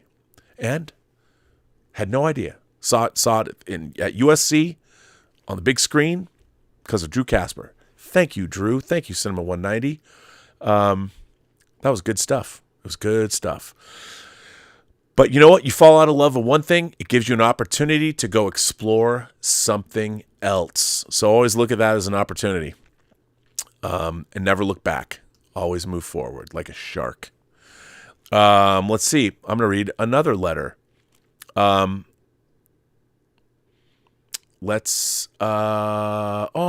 is a good one. Thoughts. I haven't read this, so I hope it's good. Thoughts on Norman Jewison. So Norman Jewison, the film director, recently passed away. He directed movies like Moonstruck. He also directed the original Thomas Crown Affair. He directed one of my favorite science fiction films of the 70s, dystopian science fiction films. Say it with me now, Rollerball. He directed one of my favorite Al Pacino movies, And Justice for All. You're out of order. This whole court is out of order. If you haven't seen And Justice for All, great film. He also directed a movie that Kino Lorber just put out on Blu-ray. The Russians Are Coming. The Russians Are Coming. So Norman Jewison just passed away. He was 97. He had a great life. Thoughts on Norman Jewison. This comes to us from Joe from Montreal. Hey, Rob. The passing of Norman Jewison has had an effect on me. He's directed 2 of my all-time favorites, In the Heat of the Night. I forgot about that. And by the way, that man was fighting for racial equality like you wouldn't believe when he made In the Heat of the Night. In the Heat of the Night and Moonstruck, as well as other fine films. He was one of the old school greats who bumped up against this old studio system as it was on its way out. He wasn't a film brat like Spielberg, Lucas, and Scorsese. He was an elder statesman mentored by the great William Wyler. He told good stories, no fads, no trends, just good stories. He was one of ours, a proud Canadian who never fell into the blockbuster system and was prouder for it. My tribute ends with a story about him. My film was screening at a film festival in Lake Placid, New York. Before the screening, my wife and I walked up to a used bookstore and I picked up a copy of his autobiography. I never read it. I paid $6 for it and put it on my shelf when I got home. Years later, I was looking for something to read. I opened the book to the title page, and to my surprise, it was autographed by Norman Jewison, who had been in Lake Placid for the very same festival a few years before my film was shown. I missed him by about a few years, but the book makes up for it. Thanks, Ron. Goodbye, Norman. What a great letter. But Joe from Montreal, what movie did you make? I want to go see it now. What a great letter. A great remembrance. I think that's, I have to say, I can tell a story. I got to meet a director I would put in maybe the same kind of category as Norman Jewison, Arthur Hiller, who made a movie I love called The Americanization of Emily. And I was in Edmonton, Canada, showing my film Free Enterprise at a film festival at the Local Heroes Festival. It was in Edmonton and Winnipeg that year. We went to both. And I got to meet Arthur Hiller. And it was great meeting those guys. They're very different guys, which is a bummer that they are gone. But that's a great story. This is awesome. So I have been talking a lot about, this letter comes to me from Marceau El Flaco. Marceau El Flaco writes, Dear Viceroy, it's been a long while since I've written. Attached is a poster I picked up several years ago. You've been mentioning the Planet of the Apes quite a bit recently, and I wanted to share this with you and the other members. Keep up the good work, keep fighting the good fight, and don't let the hypersensitives get the better of you. Be good. Phil Atanasio, a.k.a. Marceau El Flaco. Okay, so what Marceau El Flaco is talking about, if you haven't watched this show or have been watching it, you know what I'm about to say. So I am amazed that 20th Century Studios, aka now Disney, has a Planet of the Apes movie coming out. They do. They have a Planet of the Apes movie, Kingdom of the Planet of the Apes. It's now scheduled to come out on May 24th. And I have been saying that, as far as I know, 20th Century Fox, their library, since Disney bought them in 2019, they haven't done anything. They haven't put out any physical media. And since they've taken possession of the Fox library, other than the James Cameron movies, they haven't, let's just say they've done very, very little in terms of transferring any of their movies to 4K, which honestly blows me away. I don't understand it. So what they would normally do is with Planet of the Apes, before, if a sequel's coming out, it's an opportunity for a studio to re-release their back catalog in new box sets. And Planet of the Apes was always a big seller for 20th Century Fox Home Entertainment. They made, on DVD, they made literally a bust of Caesar with hair, and you could put the discs in his back. There's a flap, and you could pull them out. And then on Blu-ray, they made an absolutely beautiful box set for all the Planet of the Apes movies. Now, the thing is, with the Planet of the Apes movies, there's 5 originals. There's Planet, Beneath, Escape, Conquest, and Battle. And then there was a TV series, There was an animated series. And then, of course, there's now 4 modern Planet of the Apes movies. There's Tim Burton's remake of Planet of the Apes, just Planet of the Apes. Then they went back and they created basically a prequel series in Rise of the Planet of the Apes, Dawn of the Planet of the Apes, and War of the Planet of the Apes. Now they have Kingdom of the Planet of the Apes coming out. There's like no plans. I was lamenting the fact that when I was a kid, the 2 film franchises that I loved, that I went bananas for, this is pre-Star Wars, was James Bond and Planet of the Apes. And Planet of the Apes, they would re-release them in theaters, and El Flaco sent this in. This was one of the theatrical posters. This is a theatrical one-sheet that they would put in theaters, and as a kid, you could go to the theater and like see all 5 Planet of the Apes movies in one day. And they would do this. 20th Century Fox wants you to go ape. And let me tell you, as a kid, seeing this, come on, man, this was the best. I mean, this is what you wanted. This is what you needed.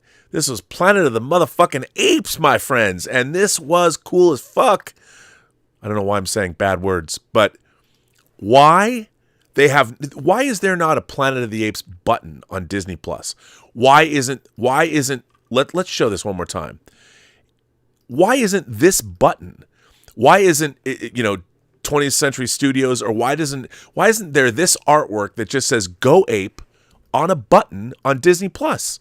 You've got Nat Geo and Star Wars and Marvel. Where's the Apes button?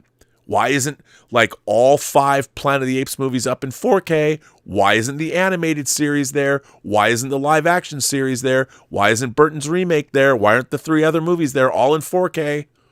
Why isn't there a behind the scenes look at the upcoming Kingdom of the Planet of the Apes? I don't know. It's a huge franchise, and for kids, Planet of the Apes rules. Never trust anyone over 30. Come on, man. I didn't even know what a misanthrope was until I met Charlton Heston's Taylor. I leave the 20th century behind with no regrets. Does man still make war against his brother? Come on, man. That was awesome. Changed my life. Well, thank you for writing in. Thank you for sharing this with me, because I don't get it. I don't understand. Why are they not doing anything with Planet of the Apes? The studios are complaining. They have this incredible library, and for 5 years, Disney has done their whole. I used to work for their home entertainment department. Disney had the best home entertainment department ever in like 2000, 2001, 2000, the whole 2000s, the mid 2000s. I made a feature-length documentary on the making of Tron for them. It was nominated for Best Retrospective Documentary of the Year when they still gave out awards. The Academy Awards of Home Video. I was nominated for 2 awards one year. I didn't win, but I was nominated, and I was happy. In my category, it was a tough category. MASH won, the Robert Altman MASH documentary won. Tron was never going to win, but the documentary got nominated. Where's my documentary on Disney Plus? Where's the 4K of Tron? You're making Tron 3? Where's the 4K of Tron, and where's the 4K of Tron Legacy? Come on, man. Where is it? I don't know. Pisses me off. Should I read another letter? Why not? Sure. You want to hear another letter. Here's another one. This one comes from Tyson Rameyer. I think it's Rameyer. Tyson Rameyer. It sounds good. Expanding one's cinematic diet, especially for younger generations. Ooh, I think this is definitely going to be a worthwhile letter. Salutations, Mr. Burnett. One of my former colleagues, upon learning of his admission to NYU's film school, resigned his position and headed off to earn his MFA under the tutelage of Spike Lee. My former colleague shared with me the list of essential films that Professor Lee has given his students. Since you have frequently spoken of the need for younger film viewers, makers, writers to broaden their cinematic diet, so to speak, I thought that you might find this list interesting. Spike Lee's list of films all aspiring filmmakers must see. Well, check this out. This is from IndieWire. And I talk about Spike Lee's first film, She's Gotta Have It, a lot on this channel. So I'm going to drop this into the live chat. So here's the list from IndieWire of all the movies Spike Lee recommends that you see. And I'm going to continue this letter. Also, there's an interesting book by William Baer titled The Great Movies. Which one of the which one of the first books on film that I ever read. The book includes essays on and stills from 60 films from 1926 to 1972 that Mr. Bayer considered essential. The book is organized into categories such as westerns, musicals, the concerned cinema, etc. Because the book was published in 1973, nothing from the past 50 years is included. Nevertheless, some fine achievements are here, and I've used the book to introduce family and friends to cinema that they have not seen or in some cases even heard of. The list can be found at here's another link, which I will put into the chat. Thank you for keeping up your enthusiasm and positivity. Well, sometimes I'm not totally positive, but I'm always enthusiastic about, even when I'm not positive, my not positiveness is hopefully delivered with gusto. So here is the list of these books. Well, I want to thank you. Best regards, Tyson, pronounced Raymeyer. Okay, Raymeyer. Tyson, thank you for that. Tyson Raymeyer. And there you go. Thanks for the letter. I appreciate that. And everybody in the live chat can check that out. And I thank you when people do that. This sounds interesting. William La Rochelle, our friend William La Rochelle, just writes in a quick one. Says, Warner and Lethal Weapon. As you were discussing Warner Brothers and the policy against streaming movies, I wonder if this has delayed Lethal Weapon 5. Did they only believe in it for streaming? Because I would see it in the cinema. I don't think we've heard enough about it and the status. You know, I think I know nothing about the status of Lethal Weapon 5, but I would just assume, I mean, Danny Glover's like in his 70s now. I don't know if you could credibly make a Lethal Weapon 5. At least they wouldn't be cops. I mean, I'm looking forward to seeing Beverly Hills Cop Axel. I call it Axel as fuck. It's Axel F. It's Beverly Hills Cop. It used to be Axel Foley. Then now it's just Axel F. Or I like to call it Axel AF. But I'm curious to see that because I love Beverly Hills Cop. I love Eddie Murphy. I hope it's good. And maybe if it performs well, why it's going direct to streaming, I don't know. But again, nostalgia bait by having by having Judge Reinhold come back, Taggart coming back. But that's okay. So I think that the reason that Lethal Weapon 5, I think when Richard Donner passed away and all that, I just think the enthusiasm, it just kind of left. I think kind of left. Here's a letter from our friend Mario Lopez. Mario Lopez writes, fans versus YouTube critics. Uh-oh. Mario says, Hi, Robert. I'm happy to send this letter, especially since I haven't done so since 2021. I send this text because nowadays it's become common to talk about communities and how they are good or bad or even positive or toxic. As you know, I'm a fan of Zack Snyder, but I'm not part of that community, nor do I think it's correct to say that it exists in the way they describe it. Sometimes generalizing the bad act of one or another individual, sometimes devaluing the good acts done by many. I've always believed that acts belong solely to those who commit them, and if there's one thing that deeply irritates me, it's the idea that fans are toxic. Fans are Class A customers, and without the support of fans, no one will ever be able to succeed. I like that. In fact, I hate generalizations, and I also don't like the logic of creating groups, especially when that only serves to divide us all. Furthermore, within a community, even in the Post-Geek singularity, there are no two people with the same ideas. Each person has a unique story to tell. Amen. Imagine if they said that critics were all toxic. As critics, I include the wide group of people that I like to see on YouTube, like you, Rob, or Nerdrotic, Critical Drinker, RM, Russ Whitfield, Chris Stuckman, and Angry Joe. But obviously I don't agree with everything they, or even you, say. Not being able to talk about all the YouTube critics that I like to watch, here are some comments about some of them. The reviews I mostly enjoy seeing are those from Jeremy Johns. He manages to make his review short, independent, with humor, but without humiliating or destroying the film under review. I like Jeremy's reviews a lot. I like Jeremy a lot. He's a great guy. Someone I like watching, despite not agreeing with many of her opinions, is Grace Randolph. I think she, too, gives much importance to issues like diversity and inclusion, and she has a somewhat unfair view of people who don't agree with her, and she even has a view of these concepts, which for a European whose mother tongue is not English, makes me very confused. He still likes watching John Campea, especially with you, Rob, for his professionalism, dynamism, and the way he runs his movie news channel. Excuse me. See, John makes me sneeze. I'm really glad he's in better health. There's only one thing I don't like about John, and I'm referring to the fact that he is sometimes rude to people who have a different opinion. He's rude to me when I have a different opinion. More than once, I've wanted to stop watching John's channel because the terrible opinion he has of people who don't like and criticize the way big studios have treated their fans, or even the direct way he attacks the people who don't like content commonly referred to as woke. And that's what Mario wrote. Well, first of all, Mario, I appreciate your honesty.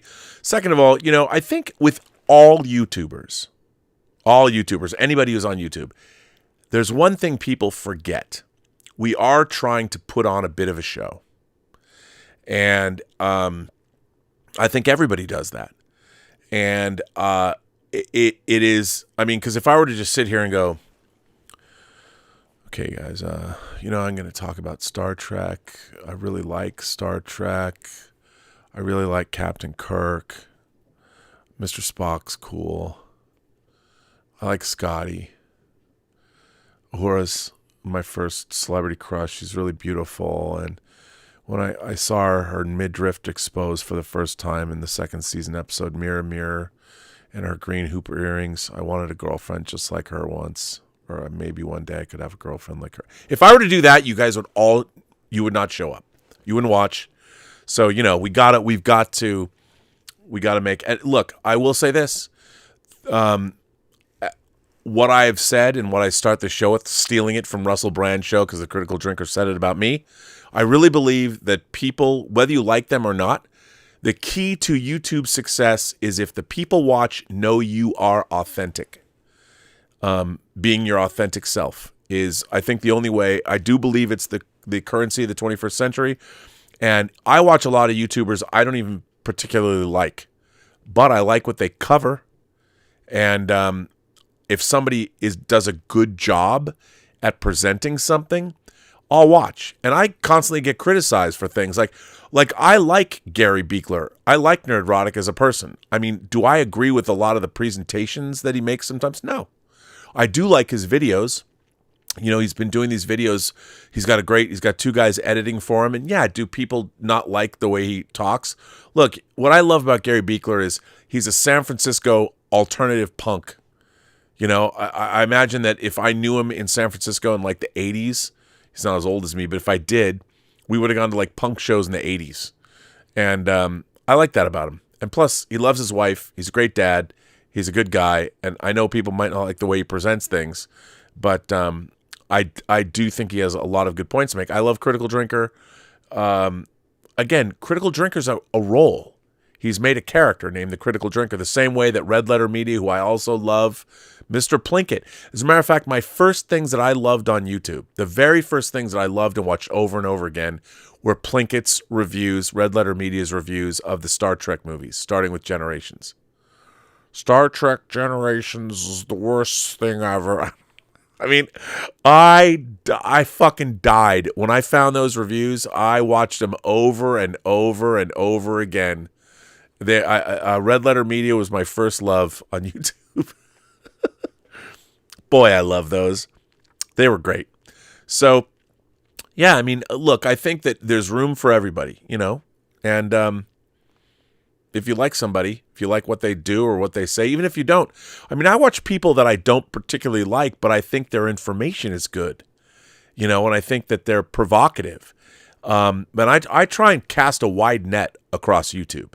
I watch a lot of things just to see what's up and find out about stuff that's going on. Like I was talking to Ray Ora about this. Like, I really like watching Philip DeFranco. He's been around for a long time, veteran YouTuber. I like his quick way that he delves into the issues of today. And I really like what he does. He's been putting in the time, and I really like his channel. I know he's not for everybody, But I really like the fact that he's clearly got a staff that delves into the issues, and sometimes he gets political, but he goes, here it is. He asks questions, and he asks his audience, what do you guys think? And I really like that. And he really doesn't cover entertainment as much, but I think that the topics of the day, he does a good job. So I think you got to watch on YouTube the people you like, even the people you don't like. But if you learn something, I think it's great. I do. Let's see. Where was I? Let's see. Robert Giacinta. Giacinta says, I've been going down a rabbit hole watching strange movies I'd never seen before, and I watched Freaked. Oh my God. The Dark Backward and Society. That is actually a great triple bill.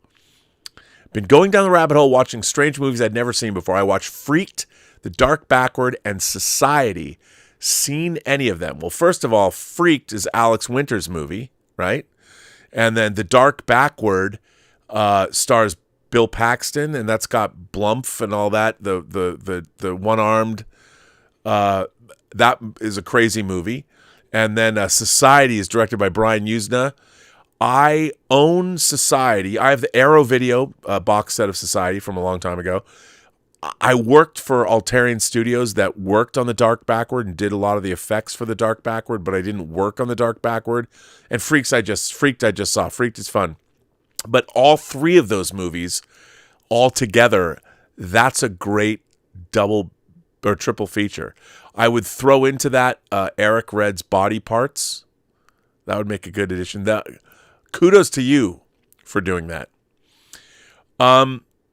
Sebastian says, why can't they figure out He-Man, in your opinion? I'll tell you why they can't figure out He-Man. Because they're trying to figure out something there isn't any. He-Man was a show that was very simplistic, and it was done to sell toys. And what they're trying to do is they're trying to make He-Man smart for adults. And what they're doing, what we all remember is He-Man is very simple. It's a very simple thing. The fact that it works at all, and people remember it from the 80s, from their childhood. And what they're trying to do is imbue He-Man with something He-Man was never meant to have, which is deeper meaning. They're trying to impose other story paradigms, fantasy paradigms on He-Man. And it doesn't work. This idea that they're trying to make He-Man for adults, maybe somehow they could try, but it doesn't work for He-Man. Because and that's the problem. By trying to make He-Man for adults, you're fundamentally altering the DNA of He-Man to the point where He-Man was never. It'd be like, I mean, they tried. Detective Pikachu was pretty great, and I know 1001 Johnny would tell you about certain things about Pikachu. And Alana Body, who is a member of this channel, he was watching the first season of Pikachu, and was talking about it, but I don't think He-Man will ever survive being tried to turn into an adult cartoon, because you can't do it. I honestly believe that's. I mean, you can, but should you? Just because you can do a thing, should you do a thing? Which is sort of interesting. Sonny Dominguez sends in a tip and says, "Do cycles repeat? Do you think what's going on in our social climate and the business of Hollywood is repeating itself from a previous season, the 60s or 70s perhaps? I smoked 2 bowls and I got all inquisitive." Yes, Sonny, I think it. Look, the end of the 1960s, the middle of the 60s, Hollywood was dying because the Hollywood studio system was the world was changing. You had civil rights, you had Vietnam, and the Hollywood system was giving us goofy things that nobody wanted to see anymore. And it gave rise to, Easy Rider, Raging Bulls, the book. But the Easy Rider, the movie came out, the counterculture and the directors started to take over. The Martin Scorsese was making Boxcar Bertha, and you had all these crazy movies start to get made. Bonnie and Clyde got made with violence like no one had ever seen before in the theaters. Warren Beatty and Faye Dunaway were kicking ass. You had Roman Polanski making Rosemary's Baby. Things were changing, and maybe we're that way now. But I think everything is cyclical. I really do. Jose Taco says, who's the head honcho? Make the Fox library DVDs. The problem is it's expensive. And Disney, they're in debt. What are they going to do? I don't think they even have a home video department, which is frustrating. It is very frustrating that we're there. So it's tough. It's tough.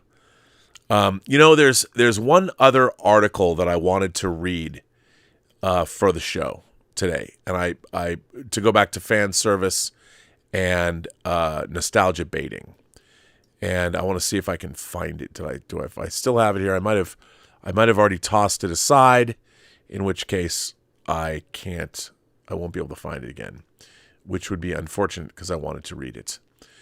I guess not. But I guess I can't read it. I mean, I pretty much said what I wanted to say, so I won't worry about it. Let's see if I can read another letter, because I have a lot of them that'll jump off this show. Here's one. Speculation. No, I already read that. In defense of comedy. This comes to us from Nathan K., and the subject headline is In Defense of Comedy. Hey, Rob. On a recent episode of Robservations, you mentioned that growing up, you didn't really watch a lot of comedies or sitcoms, and part of the reason why was that you felt that it didn't offer you anything cinematically. While you have your opinions on the matter, I feel compelled to write to you in my defense of comedy as a genre. Now, let me just say, I just didn't watch sitcoms. I did love comedies when I was growing up. I loved Woody Allen movies. I loved movies like Stripes and Animal House. I can recite chapter and verse. I liked stuff like Meatballs. I liked Marx Brothers comedies. I liked a lot of comedies, but like Some Like It Hot. I liked Some Like It Hot. I loved Tootsie. I loved Arthur. I did not, but those are movies. I did not so much like sitcoms. Just because the way they were shot didn't interest me. The writing was always good, but they always so that's what, let me preface that by saying this. So while you have your opinions on the matter, I feel compelled to write to you my defense of comedy as a genre. By the way, the only movie I ever made I directed was a comedy, wrote and directed. As someone who preaches the need to consume a well-rounded diet of media, I would have figured that comedy would have been a part of your rounded diet. I personally believe comedy films and sitcoms are essential to a healthy diet, but I can understand some people's frustration. Sometimes the subjective nature of comedy means that most people find something funny that you don't, and therefore feel like you're missing out on something. Also, comedies in general are very hit and miss. While some things are great, others are mediocre or straight up awful. And the negative feelings you get from seeing a comedy that looks good but turns out to be bad is much worse than walking out of a bad movie of another genre. You say that comedy offers you nothing cinematically. Well, I believe not. Well, but I love cinematic comedies. Like I grew up watching It's a Mad, Mad, Mad, Mad World, which, to be honest, is a little heavy-handed and it's hard to get through now. But anyway, well, I believe there's a reason for that. Recently, I saw an interview with Sean Levy, who said that when he was early in his career, he tried to direct some of his comedy films with more of a cinematic approach, like using sweeping shots and other things. However, he quickly learned that there was a reason that elaborate filmmaking techniques hadn't been used in comedies before. That was because elaborated filmmaking techniques create a barrier interfering with the audience's ability to enjoy the comedy. I have no issue with the fact that you haven't watched shows like Friends or The Office. The humor in those shows, just like any show, won't necessarily appeal to everyone. I think the humor's good. But there are great comedies that have been made over the past few decades that are not just hilarious, but also tell a great series, long story. Parks and Recreation and Brooklyn Nine-Nine are the two sitcoms that I can put on any episode, and it's guaranteed to make me laugh. If you're looking for a sitcom that tells a powerful human story in a long series arc, check out The Good Place and Ted Lasso. I've watched both of those shows. As for film, comedy is often looked down upon by some people, but I think the fact that a top-tier filmmaker like Christopher Nolan has said that he's terrified of the idea of making a comedy film, the genre deserves a little more respect. There had been a noticeable lack of good comedies in recent years, but the fact that movies like Joyride, which came out last year that I thought was hilarious, are getting made does give me hope that we can still go to the theater and laugh uproariously with a good crowd of strangers. Thank you for letting me say my piece. Yours truly, Nathan K. Well, Nathan, look, I agree with you. I think, like, I'll tell you something. Like, recent comedies, I loved I Love You, Man. I love Forgetting Sarah Marshall, and I love Get Him to the Greek. I love those movies. I love Superbad. I like comedies that, like, everyone loves Spaceballs. I fucking hate Spaceballs. I don't find it funny at all. What I like are comedies that are funny within that like, I love Tootsie. It's one of my favorite movies, but I think it's a great comedy as well because it's situation. I like situational comedies that are humorous, and I love Animal House, as bawdy as it is, and it see if you can guess what I am now. I'm a zit. Get it? I mean, that's stupid, but there's a lot of good comedy in it. Like when was it over when the Germans bombed Pearl Harbor? Hell no, it isn't over now. Germans? Don't worry about it. He's rolling. All that stuff's funny. I mean, I love situational comedy. I just never watched sitcoms on TV. I was never a big sitcom guy.